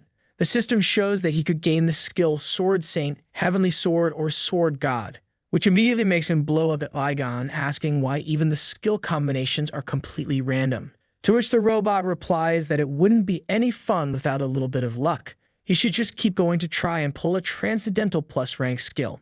Our boy wants to know what the odds are of getting one of those. The robot says an incredible 2%. Dude's out of his mind and decides to go for it. What if he gets lucky? But all he pulls is Sword Saint. It was basically max mastery and defense at level 3, with sword energy at level 1. It also granted bonus SP when leveled up, but since it's not fully maxed out, he can still evolve it more. He's about to say something to Aigon when suddenly someone approaches from the side. The guy puts a sword to his neck and asks if he's Ryu 7017. Our boy thanks him, saying finally Linza sent someone. He was starting to think they were taking too long. He starts to say it's crazy to go for a PK inside the city, but the guy just slashes his throat. The hooded man says he shouldn't worry about such insignificant things. The PK rule only says you can't kill anyone, but it doesn't say anything about inflicting pain. Ryuki knows this is Linza's usual strategy, especially since the sensation is way too realistic. So he asks why the guy's even wearing a mask when it's obvious he's from Linza. Man, I don't know if it's another guy, but he gets hit with another sword strike, this time in the back. And the man warns him to understand that from now on, he'll never know peace in this game. Wherever he hides, they'll follow and kill him. Ryuki turns and says it's hilarious how this whole world belongs to Linza. The guy tells him to keep laughing, because soon the only thing he'll be doing is screaming in pain. But on the next attack, Ryuki activates Flash Step and grabs the sword. He gets right up close to the guy and says 3 hits were enough for him not to be seen as the villain in this scene. The masked man then realizes the kid was holding back from the very beginning, and now he's the one getting cut. Everyone nearby can feel the guy's pain. Man, the knife's being driven straight into his back now too. Ryuki wants to know what happened to the guy who was supposed to be hunting him all over the game and making him scream in pain. Normally in this world, the more defense you have, the less pain you feel. But our boy, yeah man, he doesn't follow the rules of the game. And apparently the guy is trying to log out, but he can't. Ryuki says that's good to know. In a place where no one can die, it's the perfect setting to let someone sit there suffering. He keeps spinning his sword back and forth, saying this revenge is only just getting started. That's when Aigon warns him to be careful. A bunch of hooded figures surround him from all sides. One of them, with a brooch on his shoulder, calls out to Ryuki and says he'll get straight to the point. It would be best if Ryuki left the ghost world, and even better if he stopped being a player altogether. If he agreed, they'd let this go. Ryuki, who draws his second sword, says they're being way too generous offering him such a noble favor. He stabs the guy in the back again and says that they were the ones who provoked him first. The bridge guy replies that clearly this bastard was more dangerous than he expected. Ryuki tells him to run, but the guy says that's not an option. Besides, he's curious to know what that sword is. Ryuki tells him to take off the mask and he'll explain, but the guy just answers that that's not going to happen. He says Ryuki should have used the bugs he got to live a peaceful and hidden life, but he wanted too much attention, and now he found himself in trouble. A shame, really, but his plans end here. Right at that moment, all the masked guys attack Ryuki, who's just standing there like a fool, but he dodges the first strike and takes a step back to avoid the second. The guy with the blue bangs is coming from behind, thinking Ryuki isn't half bad, but this is where it ends. Only Ryuki already activated Sword Saint and slashed the first attacker. Apparently, the guy managed to defend himself, but his whole sword cracked. He couldn't understand how someone who hadn't even reached the Demon Tower was already using Aura. A technique like that normally burned a ridiculous amount of mana, so using it like this was insane. He decides to try again, saying that weak Aura won't do anything, but Ryuki just deflects it using his sword, which has its own Aura, and says they probably don't even realize what he's doing. He strikes the guy in the chest, and another one's down, or rather just incapacitated, since no one dies here. The leader, at least, is smart. He sees how quickly Ryuki blocked with Aura and wonders if it's a parry, like in some other games. Ryuki just replies that they're starting to realize the more they try, the worse it'll get. To help them make up their minds, he reveals that his ability doesn't consume mana, which means right now he's the only one who won't get tired. Before the guys can even process what he just said, bam, another sword strike hits dead center on someone's head. Judging by the blood sound, that thing went in deep. Speaking of going in deep, there's a little white-haired girl. Is that you, Cynthia? You sneaky snake. You think I forgot your name. The other guy's leg is messed up, and the leader tells them to be careful. Somehow, the pain from this kid's attacks feels worse. They shift into a hide-and-leaf formation, each one drawing their class setups and all that. At that moment, Ryuki replies that if someone was pulling out Nightfall, then they're not trying to hide anymore. He knows all too well a dual sword user known as Cassius, not as famous as Linful, but still well known, and definitely not someone people would want to find out what he's been up to. Cassius activates a binding magic, Oliva, to paralyze the kid so they can go in for the finisher. Chains rise from the ground and wrap around Ryuki. Everyone starts prepping their best abilities, and 3 attacks come flying toward our boy. Cassius knows how parry works. If there's nothing solid for it to counter, it doesn't work properly. And judging by Ryuki's face, looks like he's right, man. Glitter explosion everywhere. But when the smoke clears, someone's just standing there untouched. He's got that dumb look on his face while Aigon explains that now that the ability has evolved, it can also defend against non-physical attacks. Even so, Ryuki's swinging his sword around, saying he's kind of disappointed. Looks like he'll have to be more careful with long-range fighters. Man, before Darius could even say anything, he took a bullet straight to the chest, dropped like trash to the ground, calling for backup. Our boy says it's really sad to see their boss go down with just one little bullet. He hadn't even started having fun yet. But the guys are completely confused. How the hell does this bastard have a revolver firing in the middle of the fantasy world? Our boy is there holding 3 massive revolvers, man. Against monsters like golems, they're not much use. But against humans, it's a different story. Especially in a world like this, where that kind of item shouldn't even exist. He warns them that everyone who came after him today is going to leave here crawling. Somewhere, someone's watching a screen, just listening to the sound of gunfire. It looks like a weirdly warped teddy bear saying things are starting to get interesting. Back in the scene, Ryuki's disappointed by how weak these guys are. Aigon explains that these guys just play based on in-game stats, right? They don't even try to dodge anything, and that's why they can't handle a gun. Plus, he was keeping them pinned in place so they just stay there writhing in pain. Ryuki walks up with a smug look, saying that as high-ranking members of Linza, these guys probably have some kind of mental defense. Suddenly, he senses something and dives to the side. An attack slams into the ground and blows the whole area apart. Whoa, man, not only that, now a rain of attacks is coming down on the poor guy. He recognizes it as meteor rain, definitely the skill of a certain someone, and he wants to know if it's the person he's thinking of. Right then, a transfer stone drops next to him, and in a split second, Ryuki vanishes. The people in the city are all confused, while Cassius wonders if those guys are going to get personally involved. Somewhere else, our boy is running while attacks keep hitting his back. Man, when he looks back, Linful showed up. What the hell? The guy teleported him? This dude's hacking too, huh?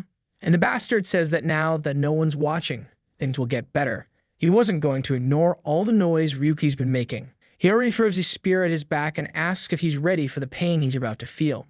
Aigon warns that Ryuki's heart rate is spiking. Our protagonist thinks about how he's imagined this moment countless times in his head. He turns to Linful and says the only thing he wants to know is, does he remember who he is? Oh man, the villain with his Alzheimer moment says he really doesn't remember. He thought seeing the kid up close would jog his memory, but nothing. Not a single thing came to mind. So now he wants to know why the kid is trying to ruin his life like this. That hits Ryuki like a brick. He can't believe that the bastard who ruined his life doesn't even remember anything. Then Linful puts a hand to his face and keeps repeating to himself, Ryuki, and suddenly turns and says, yeah, he really doesn't remember. You scumbag. I really thought he was going to say, I remember. But nope, he has no clue. He just asks if Ryuki feels wronged by the fact that he doesn't even know who he is. But honestly, he doesn't care, because now that Ryuki's done all this, he's going to have to pay the price. At the very least, he hopes he won't leave here disappointed. Alright man, the fight's really about to go down now, and Ryuki tells him not to worry. He had no intention of holding back. The two of them are standing still. It's full anime vibes, the beatdown is about to start. Linful charges up an attack at the tip of his spear, and our boy already knows what's coming. He charges forward super fast, he dodges. Linful gives a little impressed smile that Ryuki managed to escape with that little jump. But our boy curled up like a turtle, man. He's not looking too brave, hands shaking all over. Here comes another attack from Linful. He manages to block it, but the guy keeps the combo going, man. Ryuki couldn't believe this guy was that strong, and not even parry was giving him a solid chance to defend. Another hit. He's sent sliding backward. Linful says maybe he's going to have to reevaluate the kid. The entertainment wasn't bad. He's tired of this game that's become just a big XP farm. Back in the day, everyone played just for fun. He lands more strikes and says Ryuki is lucky too. He's learning from someone with real talent. He twirls the spear in his hand, comes down from above, activating the meteor strike attack. Man, our boy tries to block, but it stops him cold. Looks like he managed to defend it, but it felt like his arm nearly broke. He keeps reactivating parry while Linful keeps the pressure with the spear. But man, talk about SR sword mastery. That hit flung him away. This time it's me saying, finally. He created an opening to attack, but the bastard was way faster and almost landed a spear in his mouth. Ryuka couldn't believe it. Linful got hit by the parry and still reacted faster than him. Then Linful says it's interesting that he has parry, since that skill shouldn't even exist in the ghost world. So now he's gonna level up the heat and see how long the kid can last. Next attack, Ryuki dodges by throwing his head to the side. Problem is, even when he lands a parry, a guy counters faster than he can even react. Considering he's analyzed Linful a lot already, he knows part of it is thanks to that weapon he's using. Linful charges again, saying he's impressed the kid is still standing. The weapon he's got is the Starlight Spear. Its effect is that the more you attack, the faster it gets. So eventually, not even parry combined with intuition would be enough to keep up. Ryuki goes on the offensive, and finally, Linful has to block something. It's his first real chance to counterattack, and he goes for it. But judging by the change in expression, you know it didn't go well. The spear's already lodged in his chest. Linful says it's a shame. Just 3 more seconds and Ryuki would have set a new record. But apparently he wasn't even worth remembering after all. It was a good fight. That's all it was. He tosses his body to the ground and says that, to be honest, it was actually disappointing. It was ridiculous for him to think he'd win with the abilities he had. Besides, he explains, even if Ryuki wanted to die in this place, he couldn't. That's because it was a free zone for PK. Even though it looked like a village, it was actually an abandoned area. If he wants to blame someone, let it be the developers who left those bugs in the game. I think he explained all that because, in theory, you're only supposed to be able to force teleport someone into a town. Don't know the exact rules. What I do know is that Linful wants to know who's backing the kid, to which Ryuki tells him to ask Cynthia. Suddenly, Linful's expression changes. He grabs Ryuki by the neck, demanding to know if he knows who she is and where that wretched girl is hiding. Ryuki just laughs, saying that it looks like he got betrayed too. It's true, man. I told you, Cynthia, from the Ace Guild. Right. Linful is there, shouting, but our boy's consciousness was already slipping away. Man, he's on his way out. He pulls out a flashbang, and while Linful is mid-sentence, it explodes right next to him. Our boy backs off, and the guy asks if he really thinks he's going to win using toys like that. Then Ryuki says to him, "Stop asking who's backing me. I don't need help to kill trash like you." The blondie's already got the veins bulging on his forehead, and Ryuki tells him that, yeah, he's got that little memory issue, but today he's going to make sure he doesn't forget. That's because now he's going in with 50%. Aigon is confused, and Linful asks if he's gone insane. You don't just take a beating and then suddenly say you're going to use half your power. That doesn't make sense. Aigon's trying to talk him out of it, and our boy just says he's given up on useless emotions. I don't really get what this 50% thing is. Is he using those CDs? What's going on? Maybe it'll get explained later. Anyway, he charges in, focusing entirely on intuition.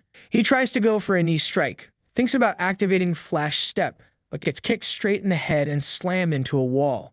Bro, all that dramatic talk for this? Before you can even blink, Linful's already launched a spear strike that nearly hits him in the eye. He just manages to pull away in time.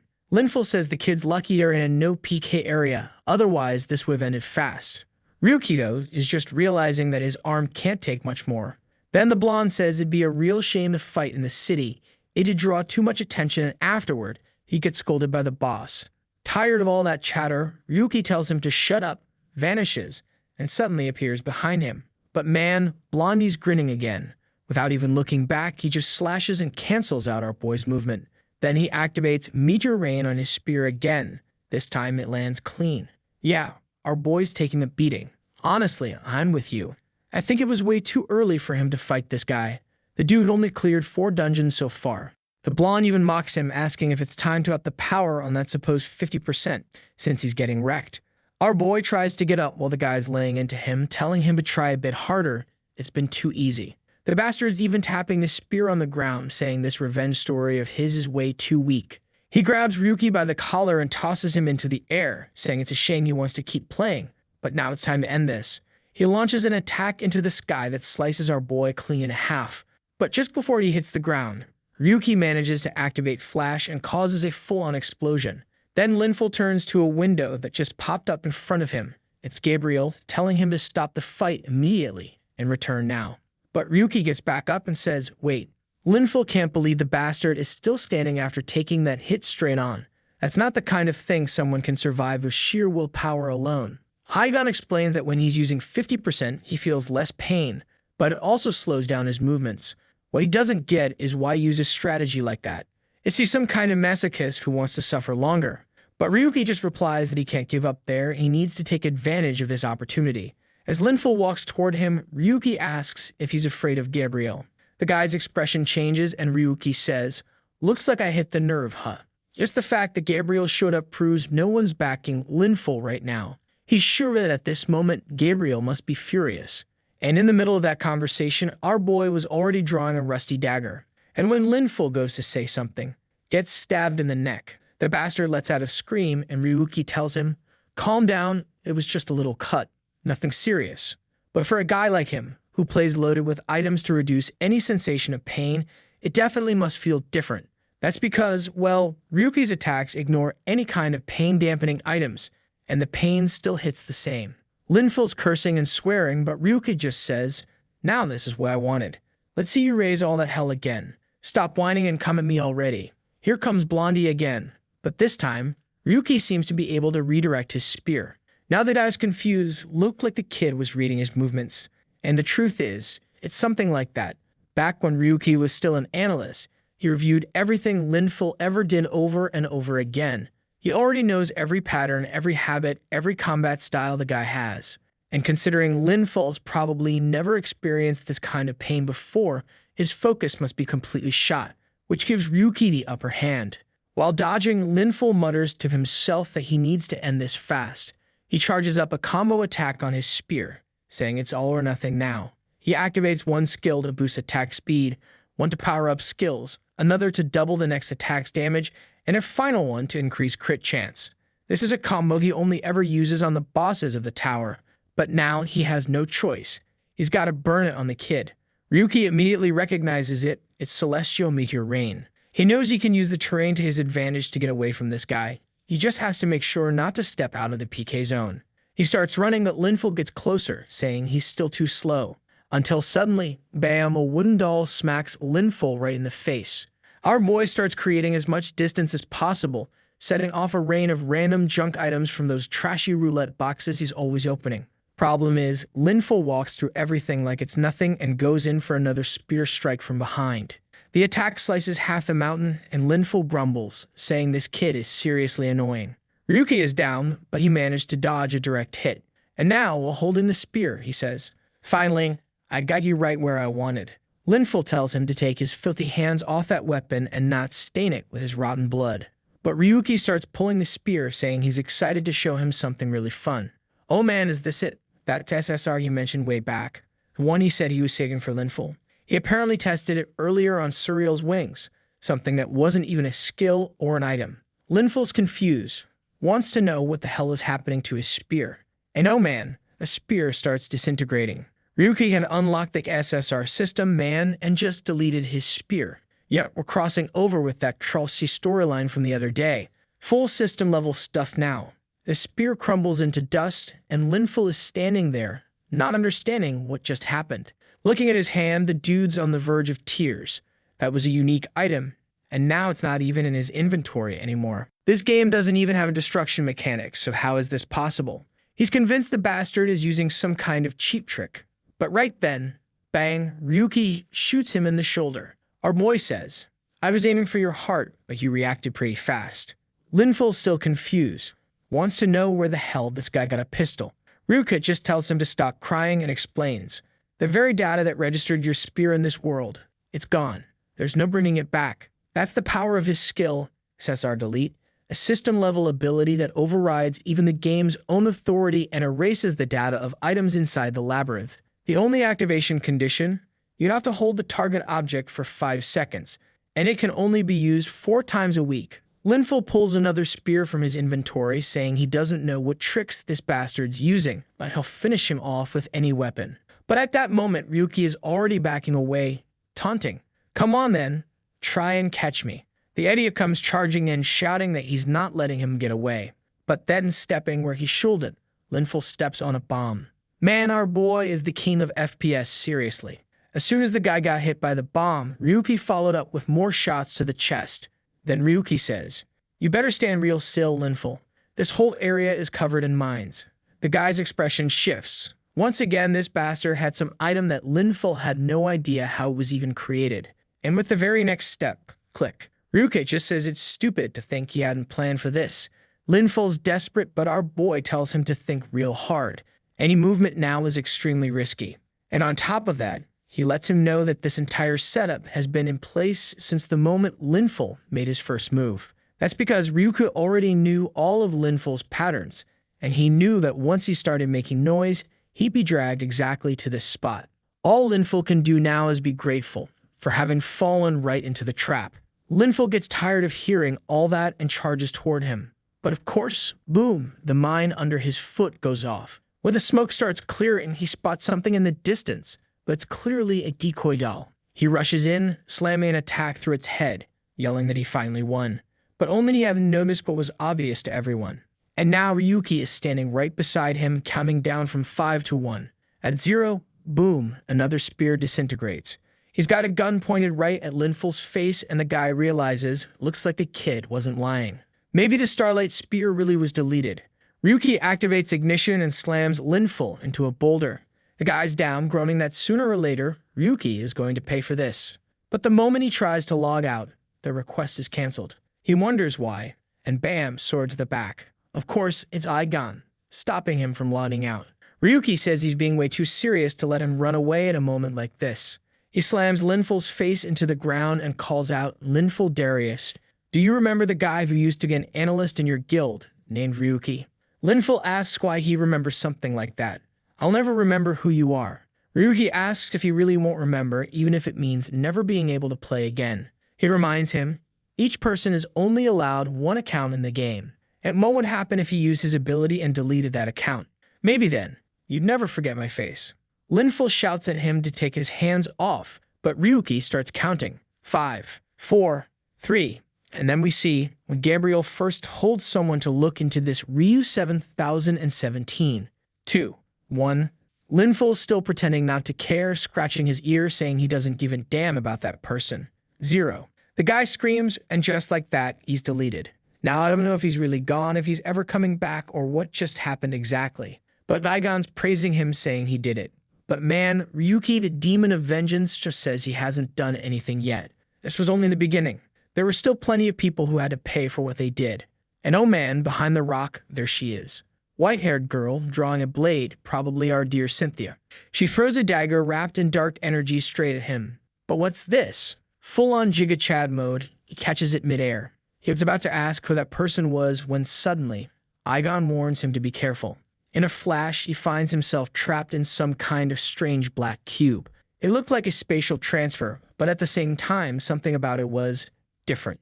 Then someone approaches, saying, "It's been a while, Ryuki." He asks who it is, and the figure introduces themselves as Gazazia. He remembers that was the name of the person ranked number 2. The weird thing is, he's never seen this one before. And man, now that I'm saying this, I'm remembering. I spoiled this 26 chapters ago, didn't I? She pulls off the cloak, and I hate to say it, but damn, the woman's stunning. Obviously, though, deep down in our hearts and souls, we will never forgive this woman for betraying our boy. Right then, he remembers that fake little smile and her standing next to Linful. He's having a full-on breakdown, calling her Cynthia, but she says that was just a disguise. Her real name is Asia. Whoa, man, our boy is seriously unhinged now, laughing like the Joker. He says he doesn't care what her real name is. Because of what she did, he got kicked out of the guild, became an unknown, and lost everything he had. And yet she still showed up to find him. That means she must want to die. Cynthia, no, Asia, says she's been looking for him for years. She never imagined he would become a player. Ryuki responds that all of this only happened because of the hatred he felt toward her, Linful, and the entire Ginza guild. So she better get to the point fast, because if she doesn't, he's about to go in for the kill. Asia says he's really changed over the past 3 years, but she'll get straight to it. She tells him he should drop the revenge against Linza. He asks why she's saying that, and she replies that soon they'll start tracking his family in real life, and he should start worrying about his mom. Man, I thought she didn't know, but out of nowhere she says, "Oops, forgot. She's already dead, huh? My bad." Okay, this woman's asking to get sliced. Our boy's gripping his sword now, saying this damn woman must have a death wish. He charges in, saying that if that's the case, he'll gladly grant it. The blade lands right in her stomach, but weirdly, even so, she just dodges to the side. Then she starts running for that dagger, and he's a little confused. That thing looks special. But the second she reached for it, slice. Someone cuts off her hand. Yo, our boy's moving fast. He's already behind her, slashes her neck too, and says she's way too slow, didn't stand a chance. As she vanishes, Aze says she never realized just how deep his hatred had gotten. Wait, vanishing? Not dying, reconstituting right beside him. She says that clearly defeating Linful wasn't luck after all. She says she's leaving now and he fires some shots, but clearly they're doing nothing to her. She says she was just curious to see what would happen. Never thought he'd actually beat Linful. Aigon warns him that dagger is a real bug. People keep calling him a bud all the time, but truth is, he just has a broken system. What she's using is something artificially created. He says he doesn't care, but it looks like he understands now. He won't be able to kill her just yet. Cynthia says that destroying the Linza Guild is a job she's going to take care of. She has no idea what trick he pulled to take down Linful, but she wants to see what he'll do when that guy comes back. Ryuki simply answers, I won't stop my revenge, and I don't care about the consequences. She tries to warn him that he'll regret it, but he just says, you'll never see Linful again in this game. I deleted his account, and honestly, it was beautiful watching him cry. And he guarantees that when he finds her again, the outcome will be the same. Still, I'm curious, did you really delete the guy's account? Can you actually delete someone permanently like that? 4 deletes per week? That's busted. Outside the scene, Ryuki notes that damn bug woman really managed to shut down what he could do. And the most terrifying part was that strange dagger she was using. When she threw it, apparently he should have dodged instead of grabbing it. But at the time, he didn't feel any danger from it. He's going to need more info and allies to figure out exactly what that thing is. Then he asks Gegon if that thing is ready. Aigon says yes, the dates line up. They're finally going to meet the person who creates the mods. And it looks like this time, it's that creepy little bear, who, by the way, was watching this whole mess go down and was thinking of logging off. But yeah, Ryuki's totally hacking, man. He's watching through some virtual screen and tells the teddy bear straight up, I'm not letting you log out.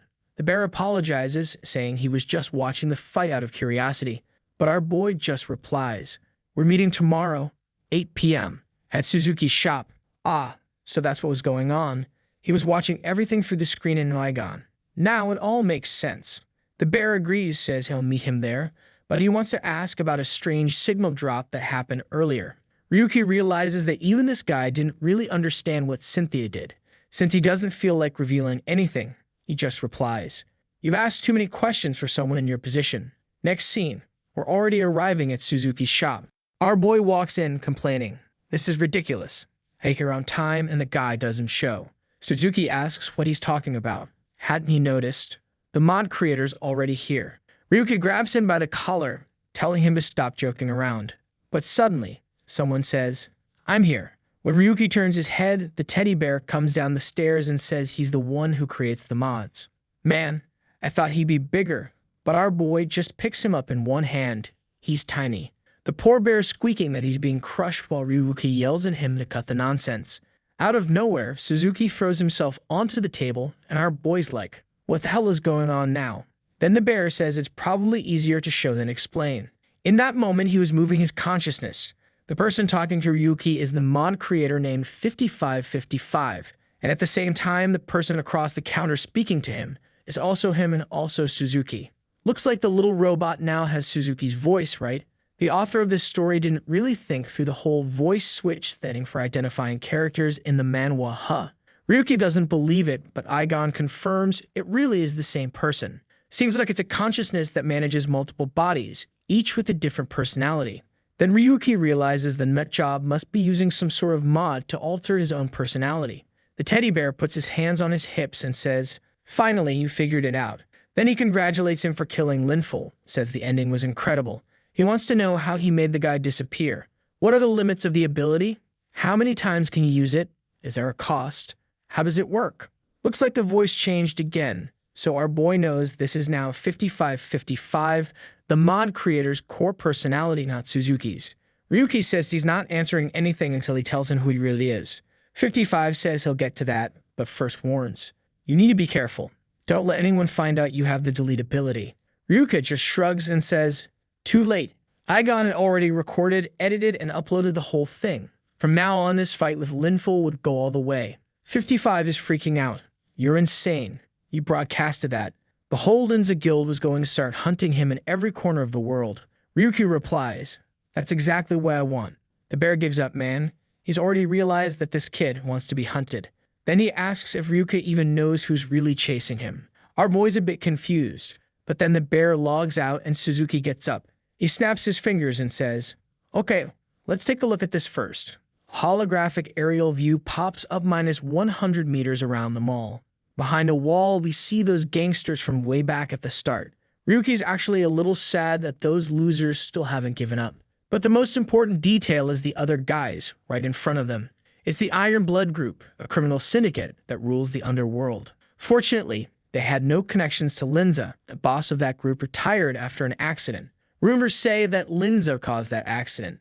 Ryuki gets what Suzuki is implying. These guys wouldn't have ties to Linza since Linza screwed over their people. But now he really wants to know. Okay, but who are you, Suzuki? The shopkeeper replies, all right, since you figured it out, it's time we went somewhere a little more appropriate. Next scene, they're walking through the sewers and Suzuki says that he and all his clones share the same goal and are looking for allies to help with it. Meanwhile, Aigon is running an analysis and tells our guy that at the moment, he's not in any danger. Then he enters a room full of puppets and Suzuki explains that this is where he keeps his best creations. Our boy approaches one of them and Aigon says it's impressive that a human was able to create something like that. Ryuki, however, isn't that interested in those bodies and asks if he should call them 5555, Suzuki, or what. Suzuki tells him to call him Suzuki when he's human and 5555 when he's a bear. That's when he's in hacker mode. My god, son, give me a real name already. Suzuki then says he's going to explain exactly who he is and Aigon pulls up some data. The name was no name, the age between 20 and 30, and the gender was female. Okay, you can come out of the shadows now, girl. And the damn girl says that's all anyone knows about her. Obviously, Ryuki's confused since that's basically nothing. He asks if she really doesn't know anything about herself. Could it be that these personality shifts mess with her head? She answers yes, kind of like that, and asks if he's ever heard of Accident 707. It was a plane crash with no survivors. But the truth is there was one person who made it out, burned to a crisp but still alive. That person was torn apart in a lab until there was nothing left, and then a crazy guy shoved her inside an android body. Damn boys, the dream of meeting a badass waifu is dead. She got barbecued. And it gets worse. He asks if she's the sole survivor, and she says actually they are. As a result of the experiment, she had countless memories implanted in her. She doesn't know if they're souls, minds, stories, or whatever, but she can control each one artificially. Ryuki's already realizing there's no way to make sense of this crazy girl, so he just asks what kind of deal she wants. Suddenly, she tosses him a notebook saying she wants in on the revenge too. Online, all anyone's talking about is the beatdown Linful took along with his guild guys. He didn't even look like the same person anymore. The only thing people found weird was that the whole deletion thing seemed fake. Especially because in this game, deletion isn't allowed, so it should have been impossible. But then the question is, if it's fake, why hasn't Linful shown up and proven to everyone it's a lie? Whether he is Linful Phi surrounded by bottles and drunk. He throws one at the wall and looks at the system window. It says account verification failed. No data found. The dude laughs, saying not to mess with him. It's impossible this could have happened. He was Linful, the strongest in Linza. The good thing about our guy not having a waifu, a mom, or anyone, at least there's no one for them to take revenge on, right? Only thing left is to beat him up. A little earlier, Linful was banging on the table, calling for his brother and asking for one more chance. But Gabriel says the idiot ignored him, went to fight alone, and even lost his own account. Obviously, now he's screwed. Linful was freaking out, saying he got caught off guard. He just needed a new account and everything would change. From now on, he'd do whatever Gabriel said. All he needed was someone else's account or a creation pass. Gabriel, however, just says that for someone who's been playing for so long, Linful is pretty damn ignorant. He's ashamed to share the same blood. The rule is simple. One account, one person, that's it. If he lost it, there's no way to get it back. And now his time is up. Damn man got kicked out by his own brother. Linful tells him to stop being ridiculous. That useless loser actually became a player, so why couldn't he? He breaks free from the guys and tells them to move. He's going to fix this. Yeah, right, you're gonna fix it. already got tossed out like garbage. The brother says there's a lot of mess to clean up now, so Linful better never show his face there again. The dumb blondie can't believe that the guys who used to be scared to even look him in the eye are now treating him like this. That's when someone comes up from behind and asks if he's Linful Darius. But the blonde guy just tells him to get lost. He's not in the mood, and it's better for bums not to get close. Still, the guy hands him a cart and says he's there to help him. Apparently, Linful's in need of the kind of power they can offer. He asks if he's interested in hearing the proposal. If I'm not mistaken, that's the same guy from that room with the Age and V cards, right? Back with our player, he found out that Linza is holding back the progress of all the other players in the ghost world. Looks like it's some kind of trade-off between them and the developers, since that way the devs have less work and give them a few perks in return. Hlygon responds that they're truly pathetic. No wonder the final product, this game here, is just a buggy mess. Then Suzuki says this is a secret pact between the Linza Guild and Rathian Soft, the developer. But it was ridiculous that they made a pact like this just to delay everyone's development. Ryuki says he gets it, but the whole game is basically backed by Yggdrasil and Rathian Soft works for them. So how are they supposed to go against a company that practically has the whole game development in its hands? Suzuki responds that they need to be eradicated from this world because in the past, they used to lead the development. But now, they're just rotting and holding this place back. Ryuki says her hatred seems way too intense for something that simple. That's when she brings up the plane crash, the 707 accident, and explains that what exploded that day was an item taken from Yggdrasil. Obviously, he immediately concludes that she must think Rathian, the developer, was behind it, and she answers that she's sure of it. Ryuki knows that just killing the Linza Guild would already be hard enough, but taking down Rathian would basically mean destroying the ghost world. So he asks her if that's what she wants. She says they don't need a dumb game like this, even if it supplies half the society's resources. Everything Rathian's been releasing lately is nothing but garbage. And because of the lack of progress in the games, the resources are slowly drying up. Things are stable for now, but in 5 years, there's no guarantee they'll stay that way. They can't let a bunch of incompetent people monopolize the development of the gods game. Ryuki knows the main objective of this game was to conquer the Demon Tower. The problem is, Linza controls everything here. He was planning to take over that place too. On the other hand, Suzuki's plan is basically to destroy the entire platform. That's when Aigon tells the master that they should go ahead and do it because for a game of the gods, this so-called ghost world is just a poorly made piece of trash. Just a dry, withered branch trying to hang on, and they need to help it get cut off. Ryuki then says he really liked the story but apparently forgot the reason he came there. He stretches out his hand and tells her to hand over the mods. Later on, climbing the stairs, Aigon says that this disguised mod, one of the 13 new ones he received, seems pretty good. Ryuki says it really was an interesting trade, but he's still curious to know more about that incident she mentioned. Aigon confirms that the incident did happen and one person survived, but it couldn't be confirmed that it was Suzuki, especially since humans are creatures that should never be trusted. Ryuki agrees, and as he's coming out in the sewer, he says they should be near the Hotel of Pleasure, which is a safe place to exit. But as soon as he tries to leave the hole, there's that blonde guy looking kinda messed up. Ryuka goes up to him to see what happened, wondering if the guy was drunk. But that's when he sees there was a digital drug installed on the guy's neck thigh. That area is known as the Pleasure District, so it makes sense someone would have used something like that there. Suddenly, he hears someone approaching and takes off running. A guy with a white jacket tossed over his shoulder, full one-piece style, says that apparently this one's gonna be a real handful. Aigon immediately notices they're wearing the same clothes as the guys who were watching our boy through the window before he entered the shop. That the guy in front with red hair says that this bastard keeps making them run back and forth all the time. He grabs the blonde guy by the neck and says the bastard ran here after stealing what belongs to them. Smacks him in the face while Ryuki is just hiding there, watching everything go down. The redhead tells them to grab the guy and take him, lights a cigar, and asks if they lost the target. The guy next to him apologizes but says they'll start tracking again and will find him soon. Apparently they're actually hunting Suzuki, says that bastard is extremely cautious. But it's all good since the client just asked them to keep an eye on things for now. The guy is told to head back to Justin Street and keep watch. He complains that keeping watch there hasn't really helped much. The boss crushes the cigar and tells him to just do what he's told. That's when Aigon comments that this wasn't Suzuki's doing. Both of them seem to be targets right now.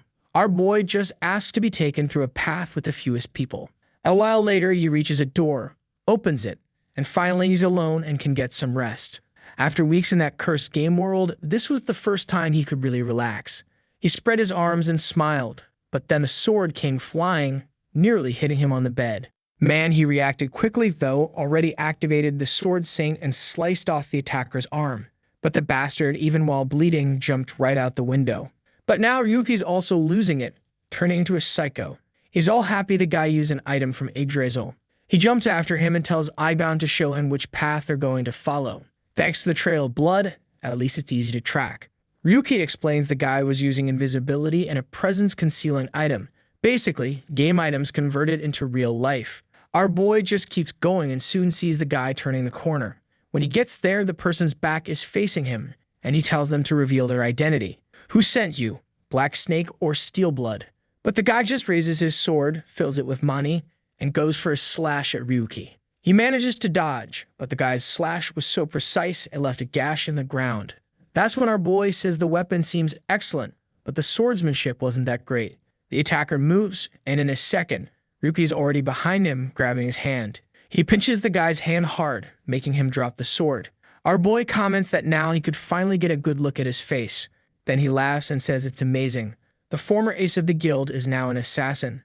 It was truly pathetic the state Linful Darius had ended up in. The guy's desperate, yelling at him to shut up. Now I want to see what wickedness our boy's gonna do. Will he kill him or not? What's it gonna be, kid? Linful dashes forward to grab the sword, yelling for him to die, but gets hit with a brutal knee to the chin and gets tossed to the ground like garbage once again. Our boy goes to pick up the sword, wanting to know where he got this terrifying item straight from Yggdrasil. Apparently, he couldn't use its abilities unless it was inside the in-game inventory, but even so, it was still a chunk of metal sharp enough to cut. Linful's panicking again and runs off once more, terrified. But man, Ryuki just chases after him, saying that wasn't the best choice. Linful is trying to understand how that bastard got so strong and tells himself there must be some kind of solution. The kid might be strong and getting famous, but in the end, he was still just a nobody. That's when people nearby start looking around and seem to recognize Linful. They ask why there's blood on his hands. When they see the sword in his hand, everyone also realizes it's probably an item from Yggdrasil. And then some voices start recognizing the face of the famous Ryu 7017. They know he had already defeated that guy in the ghost world, so why were they fighting here in real life? That's when Linful says to our boy that the biggest crime he committed was that a nobody tried to kill a gold-ranked player like him. That was the worst possible crime, especially now with so many people watching. The testimony of a nobody holds no legal value, so what's he gonna do? Ryuka just drops the sword on the ground and tells him to go ahead and arrest him then. If what he's doing is legit, then Linful should just kill him right now. That way he'd be considered innocent. This was his golden chance. But of course, that's if he could actually do it. Linful, poor guy, he knows the kid is planning something, but the desire to kill that bastard is just too strong. Still, he's sure the guy is bluffing. And on top of that, there are tons of cameras around. He can't go through that kind of humiliation again. But greed speaks louder. This was the perfect chance for him to revive the name Linful. He grabs the sword and charges in, but Ryuki dodges, saying it's sad to see how ridiculous Linful looks with a sword. It doesn't even feel tense fighting like this. Linful keeps swinging and swinging, but Ryuki's just laughing. Fighting someone like that who used a spear his whole life, it's just funny. Linful asks how long he's going to keep dodging, but then takes an uppercut to the chin. Our boy tells him to stop thinking this is some kind of duel. He's only hitting him because he's trying to draw out that brother of his. Linful is devastated, humiliated again. He sends out a flurry of attacks, but Ryuki keeps gaining distance and dodging. Then suddenly, Ryuki stumbles over some rubble and Linful sees his chance. He jumps in with the sword, saying now he's going to pay the price for trying to humiliate him. But just as he's about to land a massive slash, Ryuki blocks it with a tiny dagger of fire. Ryuki tells Linful to be careful. Not only is he wrecking the city, but he was about to kill innocent people. The blonde asks what he's talking about, and then it's revealed that a girl had nearly been hit by his attack. Meanwhile, other citizens are fleeing, yelling that Linful has gone crazy and is attacking everyone. People are running away from him in a panic. That's when the fool realizes Ryuki had blocked his line of sight. He didn't even know what he was doing. He turns to yell at the protagonist, but it's too late. The injured citizens are recording everything, saying they'll make sure the whole world knows about it. Now what can he do, right? The guy's just standing there surrounded by cameras, trying to make up some excuse. But Ryuki says it's going to be hard to explain why he used a sword on innocent people. Linful turns to strike again, but it was other civilians' not Ryuki. Now he doesn't even know what to say anymore. He tries to explain that it was all because of that damn nobody, but it's already over for him's son. Ryuki then congratulates him, saying the useless life he led has finally come to an end, and asks, "Do you remember my name now?" Finally, that bastard seems to remember something, that time when he put a hand on Ryuki's shoulder and told him to stop with those trashy guides. He left with Cynthia in his arms, who ended up betraying him too. Right, he got completely screwed. What a fool. He screams our protagonist's name, but the scene already cuts to all of this being reported on TV. Linful was arrested, and of course he had all sorts of excuses, saying everything was a setup by that bastard Ryuki 7017, but the authorities didn't buy it. Watching all this unfold is Gabriel. When the red-haired guy comes over to grab something, his expression instantly changes. Linful says that from now on, they're going to mobilize the entire Linza Guild. They weren't going to overlook any method. Even if they had to shut down the ghost world completely, they were going to find that bastard and settle things once and for all. Honestly, I wish our boy had killed Linful, but thinking about it, what he did might have been worse than death, because if you kill someone, they're gone. It's over. But now, Linful's stuck living this miserable life, just another wrecked convict nobody cares about. Meanwhile, his dumb brother is the one stuck having to give interviews to explain everything. He tries to tell the reporters that Linful had already been expelled when all that happened and was no longer a member of the guild. That's why he wants to make it clear. From now on, anything involving Linful has nothing to do with Linza. But the reporters want to know if it's true that Linful's account was deleted and whether it really was that Ryuki 7017 who did it. Gabriel just replies that they're still investigating, but yes, it seems that Guy Ryuki declared war on the guild. And not only that, a power that can delete data from a game is extremely dangerous. That's why he's now considered a risk factor, and they're going to mobilize all guilds and resources to take him down. He tells the citizens not to worry. Linza will protect the ghost world at the very end. Ah, sneaky little thing, you're trying to paint our boy as the villain now, huh? But on the internet, everyone's on Ryuki's side, laughing at Linza, saying that bastard's already in hiding and they're never gonna catch him. People are even starting to wonder what rank the guy is. Some say gold, others say platinum. Meanwhile, that researcher woman Laguna is furiously hammering her keyboard. A month had passed since the Linful incident and Ryuki still hadn't posted a humble little video.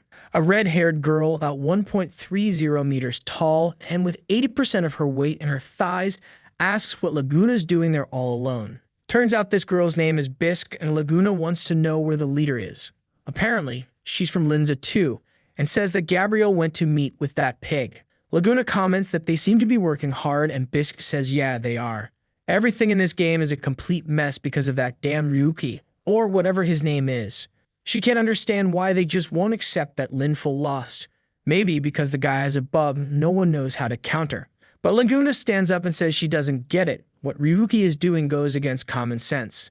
Bisque then asks, so where's this guy who defies common sense? Looks like everyone's trying to hunt him down and no one can find him. Laguna goes to answer that that's exactly what she wants to know. But bam, something pops up behind her. A new video just got uploaded.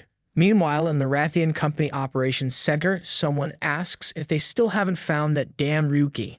Gabriel apologizes to the fat guy, who says apologies won't work. He's already said it, just kill the kid in real life if you can't find him in the game. After all, he's just a nobody using hacks. How hard can it really be? Man, I think they went overboard on this dude's design. His head takes up like 1% of his body. This guy is Duke Stevero's CEO and developer of Rathian and a platinum-ranked player. He asks if it's true that resource farming in their main game, the Ghost World, is declining. Looks like Linza Guild is just becoming a bigger disappointment every single day. Gabriel's there apologizing, thinking to himself that he's sick of dealing with this outdated garbage. The fat guy, however, says it's fine, that thing was just a relic that would soon become obsolete anyway. The only issue is that it would be kind of inconvenient if the game collapsed right now. It needed to stay up until his masterpiece was finished. Then he says he's going to show them the game that will reshape the entire industry. At that moment, a video window pops up in front of him. And for everyone in the city who has notifications turned on for Ryuki's channel, he just posted and it appears for them. You guys could take after those honest citizens, right? Turn on the notifications here on my channel too. Our boy raises his hands and welcomes everyone, introducing himself once again. He's standing in Minecraft-like world saying that they're calling him an enemy of society. But to him, the ones who truly deserve that title are Linza and Rathian. But no rush, because soon enough he's going to destroy the ghost world. What he really wanted to show today was what's coming next. A game called Thump Builder, which used to be a hit but was later abandoned. Usually games like that don't just get abandoned, they get destroyed. So the question is, why are games destroyed like that? He explains that there are games focused on gathering resources and others focused on fun. This little cube world, like Minecraft, is in theory supposed to be fun, while the ghost world is entirely focused on farming and grinding because that's where the fun was supposed to come from. Obviously, with games like Ghost World, once the resources run dry, the game shuts down because that was the only reason it existed. This Minecraft knockoff, however, was destroyed for a different reason. Right then, a massive heart appears above, and he says that's the god of cubes, the divine entity that basically keeps this world running, but also turns it into trash. Then he pulls out his sword and says he's going to show them how each world can be destroyed. Bisque is confused, wondering how he's doing something like that. Both she and Laguna are thinking the same thing. How the hell is he using a weapon from the ghost world in a completely different game? The god of cubes starts attacking, swinging first as Ryuki explains the real reason this game failed. It's because this damn god kept destroying everyone's builds. It was supposed to be a fun game, but no one had fun because the difficulty was insane thanks to that bug. He jumps from cube to cube, closes in, and asks, what happens when they destroy the thing holding the world together? He plunges the sword in, the cube rises, and he places his hand on it, explaining that when a severe, irreparable failure occurs in the system, the game is supposed to collapse. Then he activates the SSR system and uses delete. The cube begins to disintegrate and explodes in the sky. Suddenly, everything around him starts turning into a mess of pixels, and he says that now that no one's managing it, this place is going to be undone. Evis asks if he's really destroying the labyrinth itself, and Laguna realizes he just used the same ability that destroyed Linful's spear. Our boy opens his arms and says, as you can see, if you destroy the thing holding a game together, it disappears. And very soon, they'll see the same thing happen to the ghost world. Gabriel, during an interview, had said that without the ghost world, the real world would collapse. But the only thing that's going to collapse is the greed of Hatina and the laziness of the Linza Guild. And Ryuki guarantees they're next. Man, and all this chaos just to announce that he's planning to end the game, huh? Next scene, we see a group entering a dungeon in the ghost world. Apparently, there are wanted posters out for our boy, Phi. In fact, right in front of the dungeons, there are always a few guys posted up, holding his wanted poster, checking who they'll let through. Players are starting to get pissed, both at Ryuki for making everyone go through this mess, and at the Linza Guild for making them go through this mess too. Man, the guy orders everyone to take off their gear and drop all their items on the ground so they can inspect them. That's when the guy with the helmet starts pulling out a pistol and you already know who it is, Phi. Right away, everyone gets on alert. Only one person had that weapon. And our boy shows up, saying it must be hard for them, spending the whole day chasing him like this. He gets ready to attack, saying it's time to test out some new abilities. A little warm-up before entering the dungeon. One of the skills he got is called SR Sword Draw. Basically, he unsheaths his sword really fast, delivering a slash with a boosted chance of a critical hit. Then he switches to another sword, a blue one, and finishes off the other guy. That was the Soul Finisher sword, which always lands a critical against spiritual-type enemies. A guy with an axe comes from behind, yelling that he's an arrogant bastard, only to take a punch right to the face, son. Bro, the guy literally turned into a puddle of blood from just a punch. Our boy says this is way too easy. What were they even doing this whole month? That scene was actually a month in the future, and now we jump back to a month in the past, right after he made his big announcement. He decided to go back to the labyrinth and search for other games, since for now he'd be hunted non-stop in the ghost world. So he heads into one called Celestial Blade Online, a martial arts game. But it was too easy to beat everything there, and he still wanted more power. He needed enough power to go up against Rathian and Linza all by himself and not lose. He died once to the boss, and again and again. The old man, in-game, yells that it's ridiculous. Even after taking so much punishment, he still believes he has a chance. Because he's so persistent, the boss says he'll show him the peak he's reached. This was the Sword Demon, the final boss of that game. Ryuki punches the ground in frustration, shouting that even if this guy is the final boss, he's too buggy and insanely hard. The problem was that it's an abandoned game, so there were no real strategies and no one had even tried to fix it. Back to his usual ways, Aigon tells him to try his luck on the roulette wheel. Maybe he get a legendary ability that solves everything. Ryuki shoves the robot away, saying he's already told him that those points are for upgrading skills. But then, something seems to click. Cut back to the boss, who asks why he doesn't just give up already. He should realize how dumb it is to keep trying the same thing without changing strategy. But Ryuki walks calmly through the gate, saying he's heard that line so many times he's got it memorized.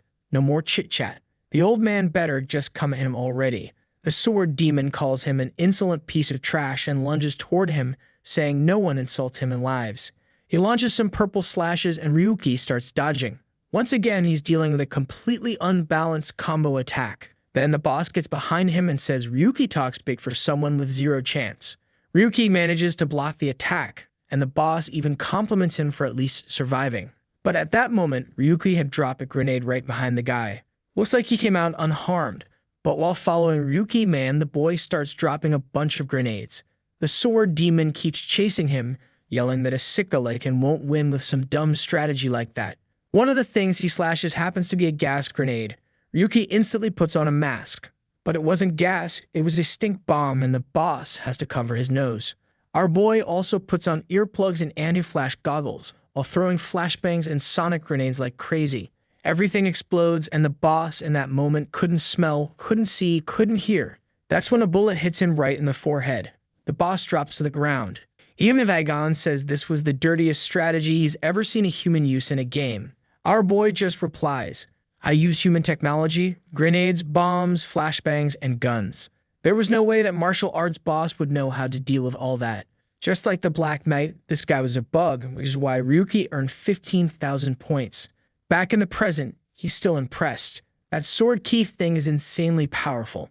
The ability itself is pretty simple. It boosts physical strength. But since it came from a bugged boss, clearly there's nothing simple about it. He waves goodbye to the crowd, telling them to say hi to Gabriel for him. The boss of this dungeon was known as Liganen, and it seemed like his specialty was being able to use aura as if it were part of his own body. What the hell, Phi? Next scene, the boss is groaning in agony. Our boy had summoned this Ramuth in its child form, a shadow creature, basically a pet that could absorb the shadows of other creatures. So yeah, since the boss focused on aura, he got absorbed. Or maybe it wasn't the boss.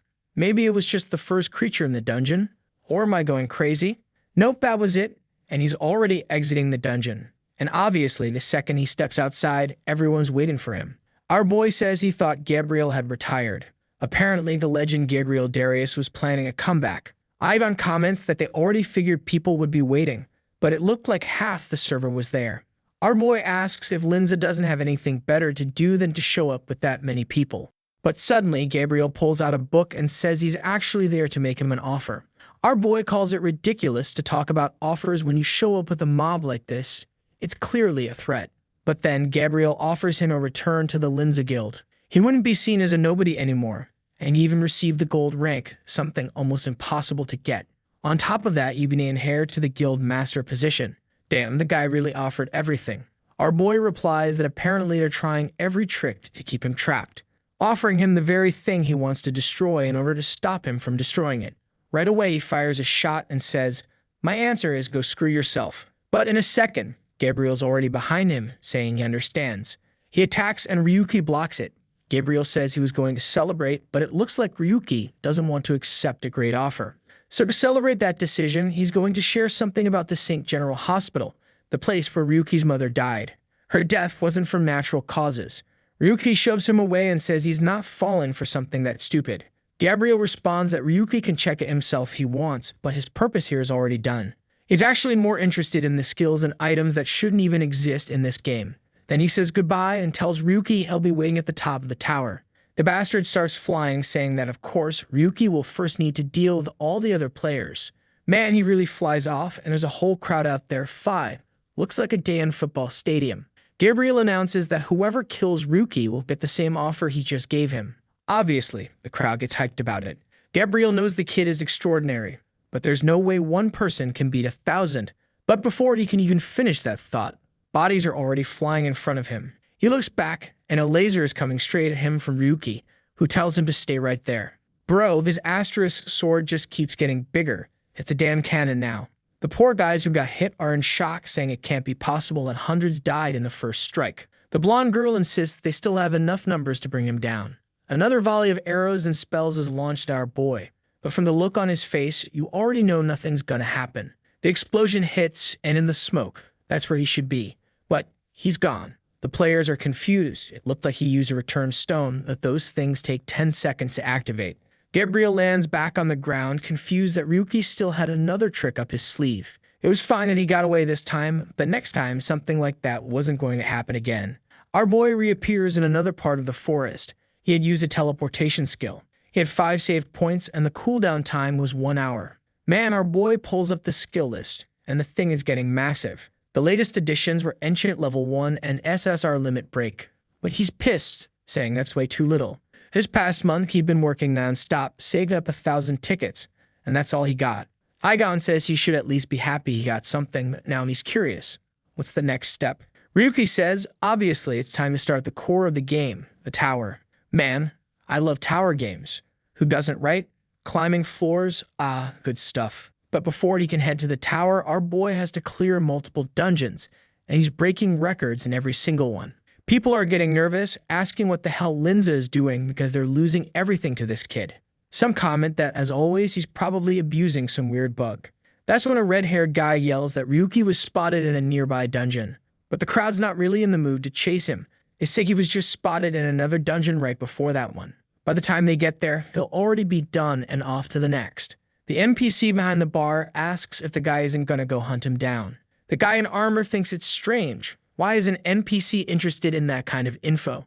The bartender answers that it's just interesting to watch a kid being hunted by dozens of guilds while taking out every other player. The guy with blue hair asks if the old man's really okay with all that. After all, the kid's trying to destroy the very game they all live in. That's when the bartender reveals he comes from another world called Palm.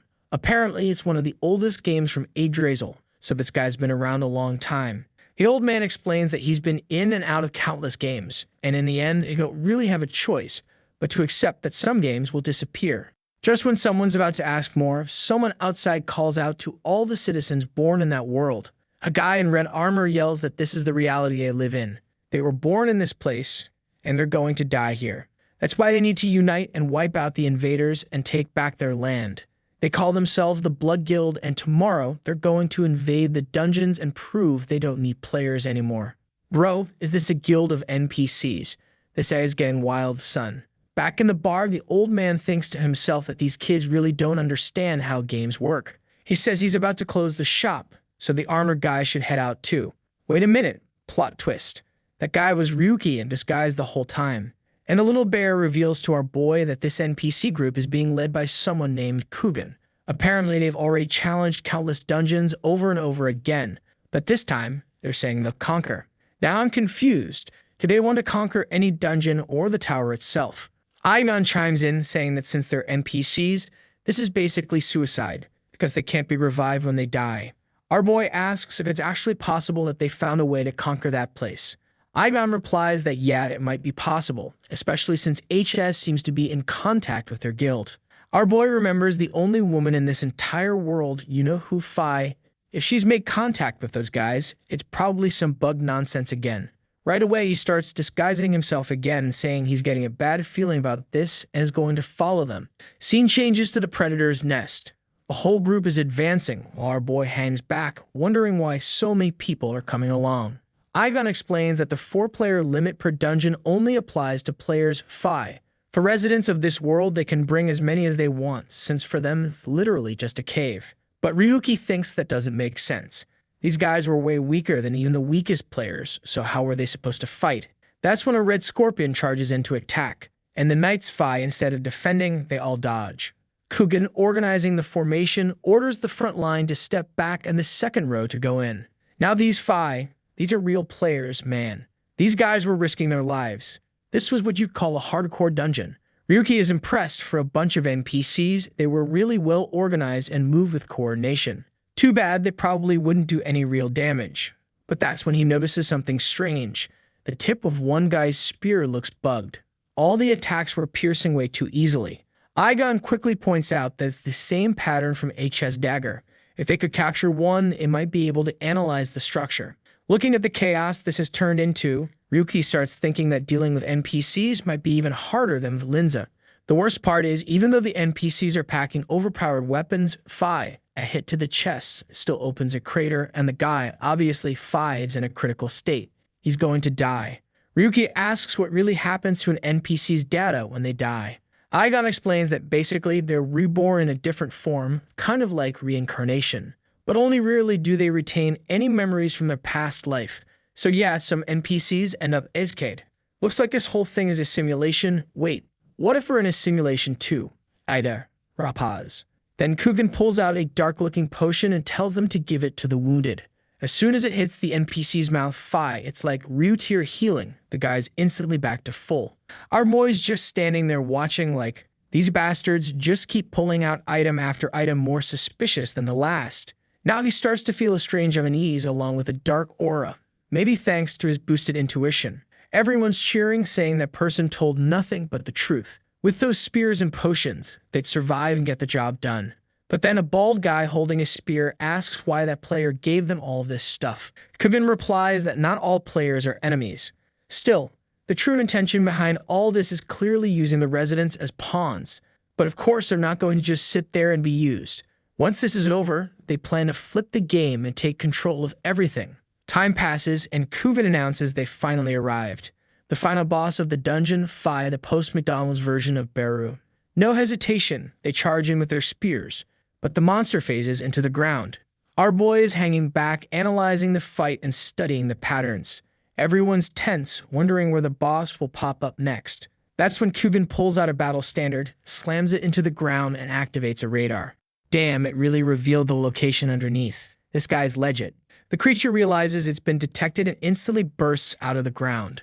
Ryuki says this detection thing is basically cheating. Ivan fires back. You're the last person on Earth who can talk about cheating. The boss slams the ground, sending giant boulders flying. If it hits the chest, you're dead. But Kuvan sneaks up from behind and pierces through it like butter with his spear, screaming that victory was finally within their reach. With that, the Predator's dungeon was cleared. Standing atop the monster's corpse, Kuvan celebrates, shouting that they did it. Suddenly, someone starts clapping, saying they're deeply moved. When Kuvan looks to the side, he recognizes the man in the hat is John Doe, who says he can't believe they actually did it. But this guy wasn't supposed to be there, and Kugan asks what he wants. John Doe apologizes, saying that's no way to treat a friend. But right away, the NPCs raise their spears, saying they're sure he's planning to use them for something. John Doe calmly replies that he heard Kugan say he'd clear the dungeon no matter what, so no use complaining now. The NPCs could carry the pride of having fought, but they wouldn't be the heroes of this place. Kugan says he doesn't know what John Doe wants, but that the Chiefulin was just beginning. What the hell is Chiefulin? Yeah, no clue.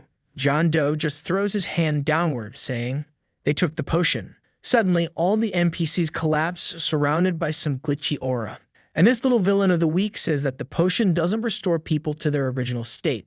In fact, it creates bugged code in the damaged areas, letting the person survive a little longer. But the damage keeps stacking. Heisha's goal from the beginning was to see what would happen when the bug reached its peak. And obviously, a sealed room with 50 people was the perfect test zone. Poor Kugan. Thought he was dominating. Now he's bleeding from his eyes, asking what that bastard thinks they are. John just says, you're NPCs with slightly better eye. Kugan collapses, yelling for him to go to hell, saying players really are all bastards. From above, Ryuki watches the guy being dragged away. John Doe's checking the bodies, calling out things like, number 32, failure. 41, failure. 21, total failure. He checks each one and every single body was a failure. Until something catches his eye. Kugan's body is being covered in a black aura and John gets excited. Finally, at least one was a success. Man, the guy starts rising up, dripping black sludge, completely darkened, muttering something about awakening the residents. Suddenly, a cocoon surrounds him, and he turns into a bucket of black ink. While John Doe celebrates, hoping this first success doesn't collapse. Bam! Ryuki appears behind him, knife to the neck. When John starts to turn, our boy just says, don't turn your head. He better start talking. What's HS really up to? Blood starts dripping, but John Doe calmly says there's no reason for him to reveal that. Next panel, he's already spilling it. Guess he wasn't that hard to convince. He explains it all started with research into Yggdrasil's interference signals, and then it's almost complete. All they need now is the final test. Cut to another scene, three knights looking at a child asking if the NPC has glitched speech. But the kid replies, I'm not an NPC. Someday he'd be just like the players, walking the world freely, fighting monsters, leveling up. The white-haired guy says he can tell the kid's serious. So why not make a bet? Back to the present, John Doe tries to attack Ryuki from behind, calling him an idiot for letting his guard down. Looks like he already figured out who our boy really is. But what he didn't expect was instinct level 2. Bro, Ryuki whips out a flashbang and throws it in the guy's face. I told you, this bastard is the king of FPS, Phi. Let Yggdrasil drop Counter-Strike 3.0, he's ready. John Doe's stumbling around confused. Where the hell did that flashbang come from? But now he's already getting slashed in the neck and Ryuki demands again. What was that black thing devouring the dungeon? John Doe, instead of answering, asks, Why are you so mad? Are you emotionally attached to those NPCs or something? Man, in that panel with his invisible foot, the idea was probably to show a high-speed movement, but looks like the artist got confused with the effect this time. But hey, there's the result. Smashed the poor guy face first into the ground. As always, the guy tries to log out, but it's not working. Meanwhile, Kugen's body is completely black, surrounded by glitchy red cubes. Ryuki says he wants to see the guy keep acting tough after getting hacked. Better start talking soon, or he's gonna vanish. Someone tries to stab him from behind, but Ryuki just fires a bullet, saying this is pathetic. Even Ryuki is impressed with how level 2 perception lets him sense danger before it even comes. But suddenly, John Doe looks shocked and tells Ryuki to look behind him. Kugen is coming up from the back, stretches out his hand, and launches a barrage of dark energy. Ryuki is forced to fall back, wondering how this bastard is still alive. The attacks are hitting John Doe's arm, and the guy is literally disintegrating, turning into slime and pixels. Just one touch, and it was corrupting his entire arm. John starts to log out, saying he's screwed because of that damn bug, but he'll make sure Ryuki pays for all this. Aigon explains that he didn't really log out. He used some kind of dungeon escape function, the same one that let him show up there in the first place. Before Ryuki can say anything, Kugen hits him with another attack. But man, Ryuki solves it quick, landing a clean shot right in the forehead. Doesn't look like the boss lasted too long, huh? Ryuki finds it interesting that Kugen is still alive even with a hole in his head. Despite his human appearance, he was just a bundle of bugged code. Seems like Kugen's having flashbacks, back to when he was holding a wooden sword and someone yelled at him for being too slow. It was that knight from yesterday saying that if the boy landed even one hit, he'd take him on an adventure. Then his mom showed up, saying she'd been looking for him all morning. Told him to go chop some wood. But he replied that he didn't want to do boring stuff like that anymore. The people outside were waiting for him. Then man, he slashes her neck. Her body drops like trash, and the guy crouches down, saying, Finally landed one. The NPC had been holding the item for the next dungeon. Kugen, horrified, asks why he did that to his mother. But the guy just looks confused. He thought the kid was gone. He explains they were just in town, waiting for the NPC who carried the crystal to show up.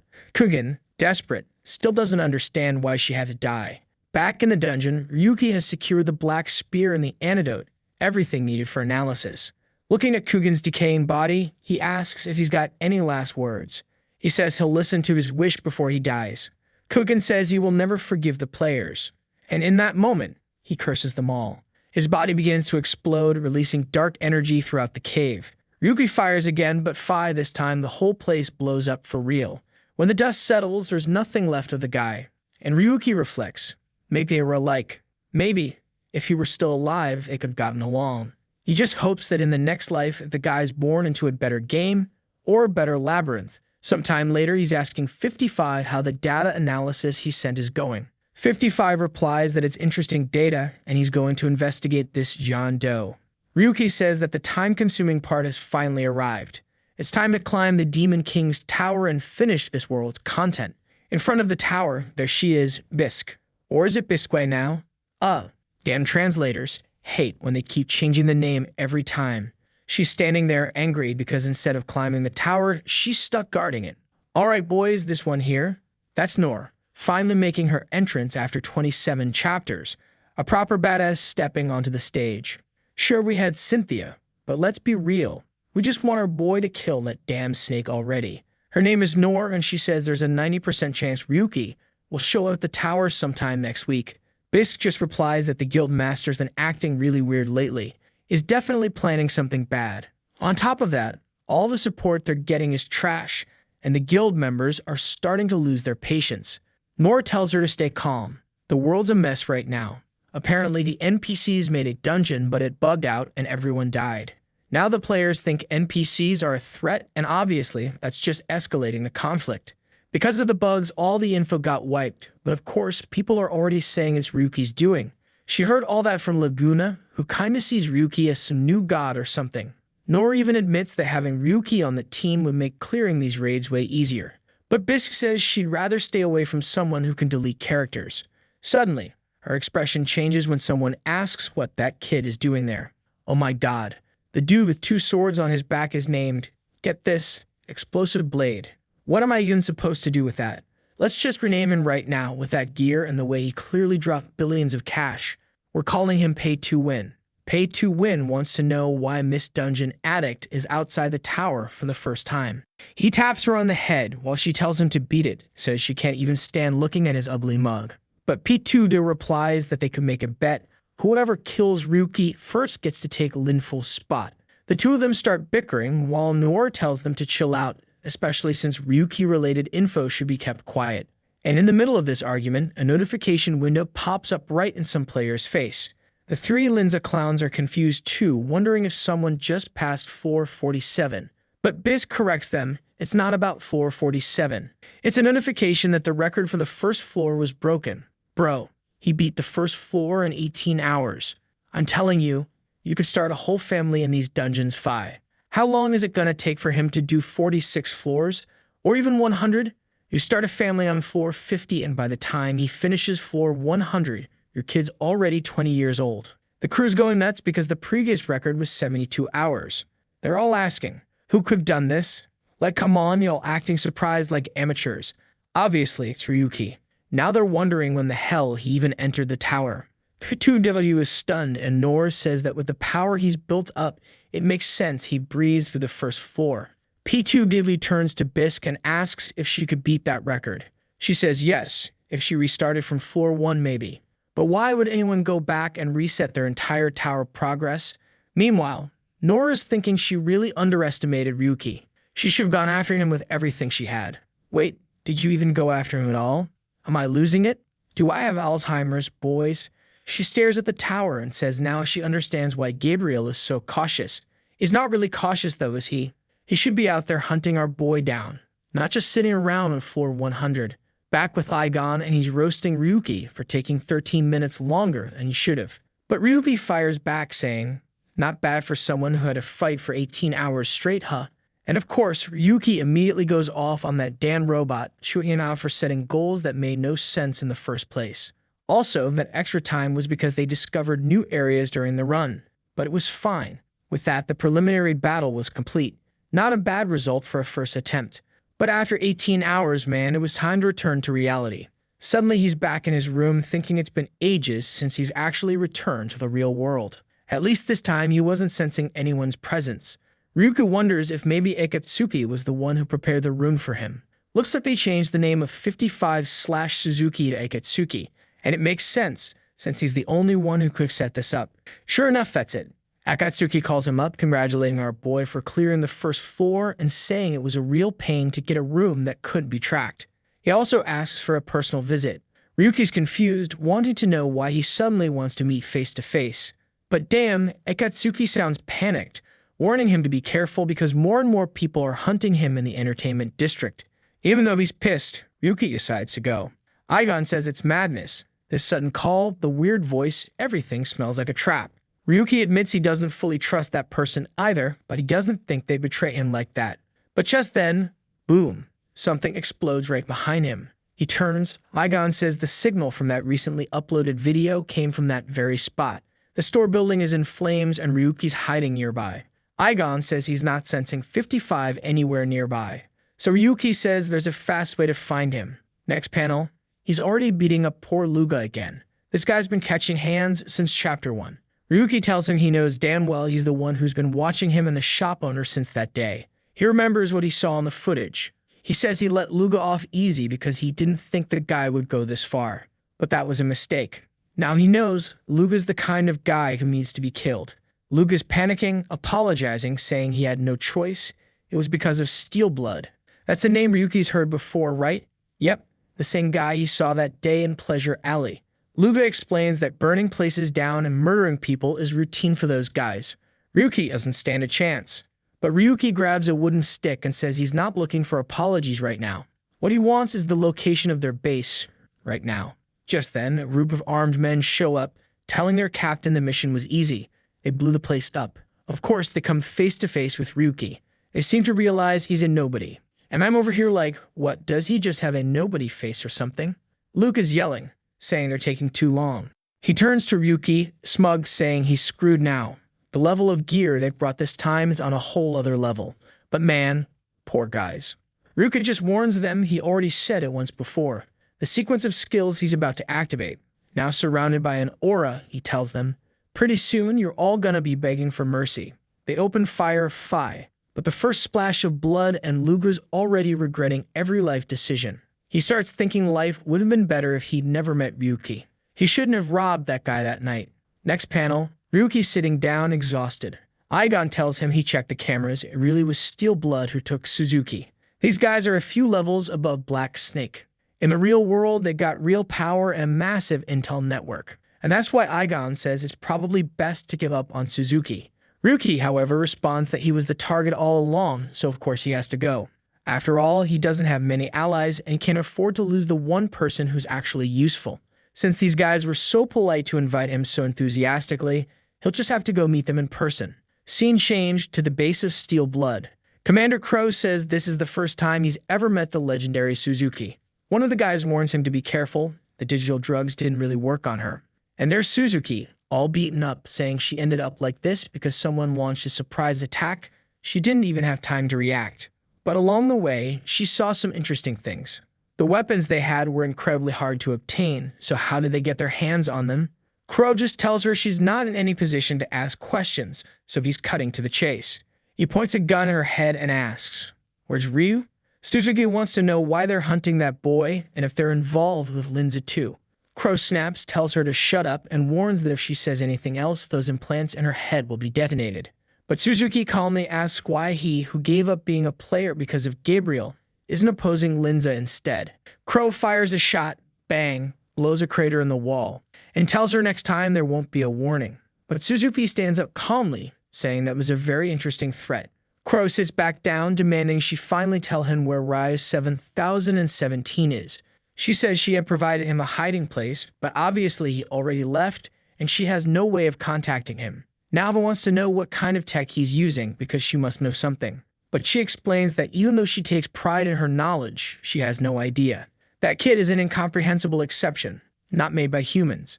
Crow gets up again, points the gun at her once more, saying she needs to stop talking crap. There's no way she'd keep hiding information about Ryuki. But suddenly, her expression changes. She says she was never trying to forget. She was just buying time. A floating red window appears, and she explains. This is the virus known as Trucadia, something discovered in one of the sci-fi-style labyrinths. It's a kind of seed that can be injected into the human brain, but it causes irreversible effects. At the time, she was shocked to discover that all tech-based drugs were derived from Yggdrasil. There was massive backlash, and because of it, everything was completely banned. Of course, it would be chaos if people ever discovered what else that tree produces. Turns out she was hacking into their systems right then and there, digging up everything. Crow orders them to capture her immediately, and if she tries anything funny, blow her head off. Suzuki just laughs, saying he's a coward. In another room, Crow's slamming the table, while the screen says connection failed. But honestly, he doesn't care, because he got what he wanted. He finally has the egg drizzle item in the real world, a snow ice blade which can freeze anything. He's certain that if he can figure out how Ryuki's tech works, he'll escape this cursed pleasure district, become a top-tier player again, and rise to the top. And when that happens, he'll put a bullet straight through Gabriel's face. Asterisk man, in this story, literally everyone wants to kill Gabriel Phi. No wonder the guy's hiding up on floor 100. Now it makes sense. Suddenly, there's a commotion outside. Suzuki starts radiating a golden energy, smiling as she says, "Life is all about survival." Next thing you know, heads are rolling and everyone's scrambling to flee.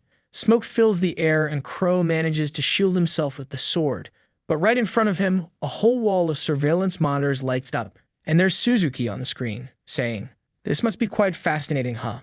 The only thing she had blown up was the puppet's body. Her consciousness and brain were hidden in one of those drones. He calls her trash, and she replies that she doesn't want to hear that from someone who makes a living selling drugs. Then the robots split up, and she says it's time to play tag. He slashes a few, but the others move off easily. The rest of the goons arrive, asking what happened, and right away he tells everyone to start hunting down those damn drones, because that girl Suzuki is escaping. The problem is, obviously, she easily escaped outside. So he activates Hunter's Eye, which allows him to locate targets in the area. The guys start using cake weapons and lightning weapons to destroy the Big Brother cameras. Because of that, the drones keep crashing to the ground. We see one well hidden off to the side. Crow approaches and says that apparently the real one is hiding like a rat. And at least for Beneza, this is the first person who's given him so much trouble, besides Gabriel. He fires a shot, but obviously the barrier does nothing. Then he says he's going to stab her with that freezing sword and make sure she suffers as much as possible. The blade slowly moves closer and the drone starts freezing. For some reason, I feel like that's not the real one, you know. He freezes her completely in a block, drops the sword above, and goes in for the finish. But wait, our boy shows up to save the day, so I guess it was the real one after all. And Ryuki asks the guy, "Do you have what it takes to deal with my rage for messing with my ally?" He asks about Suzuki's condition, and Igon says she seems to be in hibernation, but she'll be fine, easy to recover later. Still, our boy's shocked. His so-called ally had basically become just a camera. It was hard to even call something like that human. Just then, more goons show up, and Crow says they got to defend this damn base. This time, the guys are all armed with Yggdrasil weapons, 5, so it won't be that easy. Then Ryuki says that earlier he was in a hurry, but now he's going to deal with this. Except he had just broken a mini-chip under his shoe. When Igon tries to warn him to be careful, it's already too late. 3 attacks are already on their way. An explosion hits, but man, the guys are already all defeated. Ryuki's there stroking the neck of the last one. Crow can't believe it. Even after catching the kid off guard, they were all taken out so easily. Then, Crow suddenly changes his tone.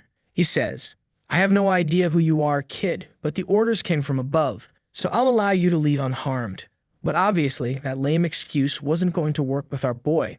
Then we flashed back to that day.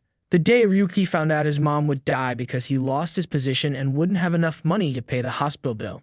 Man, her body would be kept at the hospital for 3 weeks, and he'd have to pay the fee to recover it. She was already dead.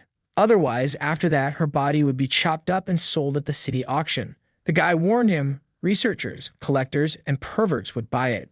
What kind of messed up world is this? Even I'm mad now, Phi.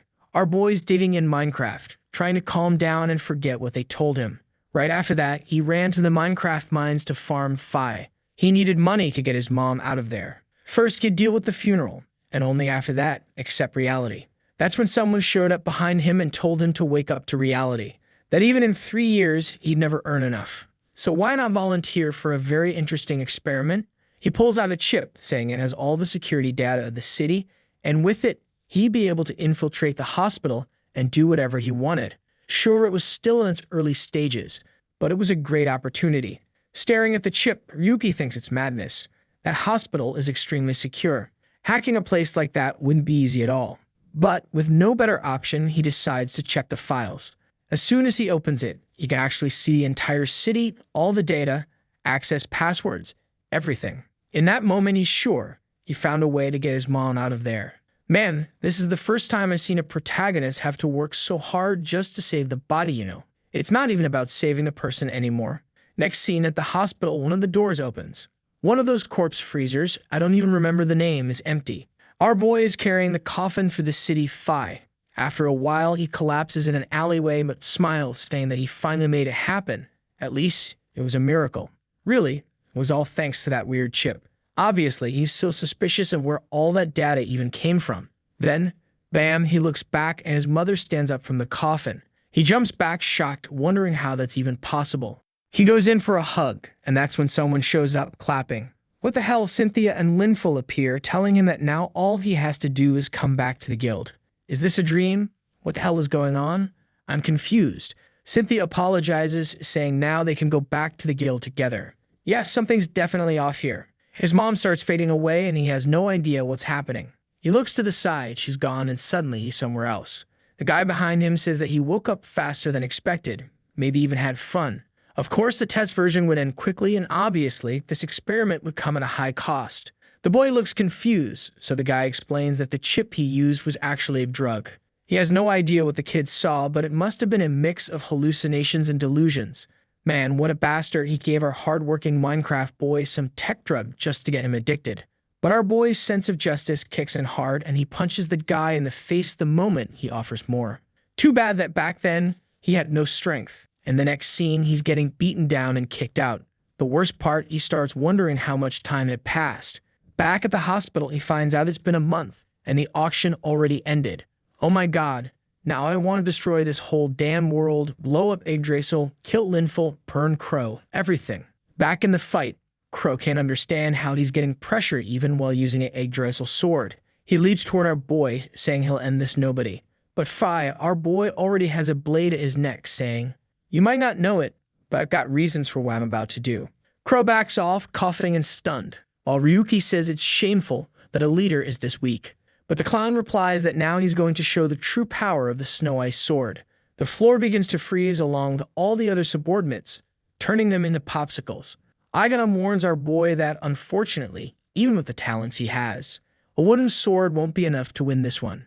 And the cold aura around them is draining his energy. Eventually, he'll be paralyzed. Right then, Ryuki throws a knife, but Crow blocks it, saying it's useless. Inside the blizzard, he can even track the trajectory of bullets. He lunges at Ryuki, saying that as long as he's within the storm, he's invincible. Our boy blocks the strike, but his hand and blade are already starting to freeze over. Meanwhile, Crow can't understand how the hell he still hasn't beaten this kid. Then he mutters, "You must be using some Yggdrasil item to be resisting like this." Ryuki just replies, "Go ahead and keep living in that illusion." But at that exact moment, Crow activates his aura again, saying that now we'll see who's stronger, the ice sword or the wooden sword. The problem is, Ryuki couldn't see a thing, couldn't even move. And just like that, the guy was already behind him, landing another hit. Ryuki blocks it, gets knocked backward, while the bastard says he won't be walking out of there with just a broken arm. Ryuki's shoulder, leg, and waist were already turning into blocks of ice. Even so, he keeps provoking the guy, asking, "Is that all you've got?" Crow charges again, and once more, Ryuki blocks him, laughing, saying, "It's pathetic that someone using a legendary sword can't beat some nobody." Crow then unleashes the full power of the sword. Now literally everyone around them had turned into ice statues. He charges again toward Ryuki, and honestly I don't get it. 1 second he looks desperate, but in the very next panel he blocks it calmly and knocks Crow's hand away. That fake panicked expression? Yeah, it's messing with everyone, even Crow himself. But in that moment, his wooden sword broke. Even so, our boy was completely chill. As long as he had a little knife, he could still activate his skills. He triggers Meteor Strike, dashing in and slicing Crow. The clown hits the ground and Ryuki says he's sensing more items on him. And yeah, turns out Crow was also wearing black steel armor. He warns that the defense on that thing is perfect and none of Ryuki's attacks will be able to do a thing. Ryuki just replies, "You really enjoy suffering, huh? Would have been easier if you just gave up." And before Crow can say anything, Ryuki grabs him by the neck and plants his face into the pavement. Then he says, "This is the perfect chance to figure out how my powers work in the real world." Sometime later, he's using martial fists, just pummeling the guy on the ground. Crow can only remember Gabriel, calling him pathetic and saying he always planned to steal his account from the start. That's when he loses it, manages to land a kick, and sends Ryuki flying. Ryuki's shocked and Crow draws the sword and slashes him in half. Like, what the hell just happened? Crow says that he's aiming to reach the top even if he has to walk over a mountain of corpses to do it. He'll regain his status as a player and eventually rip everything Gabriel has away from him. And what did Ryuki do?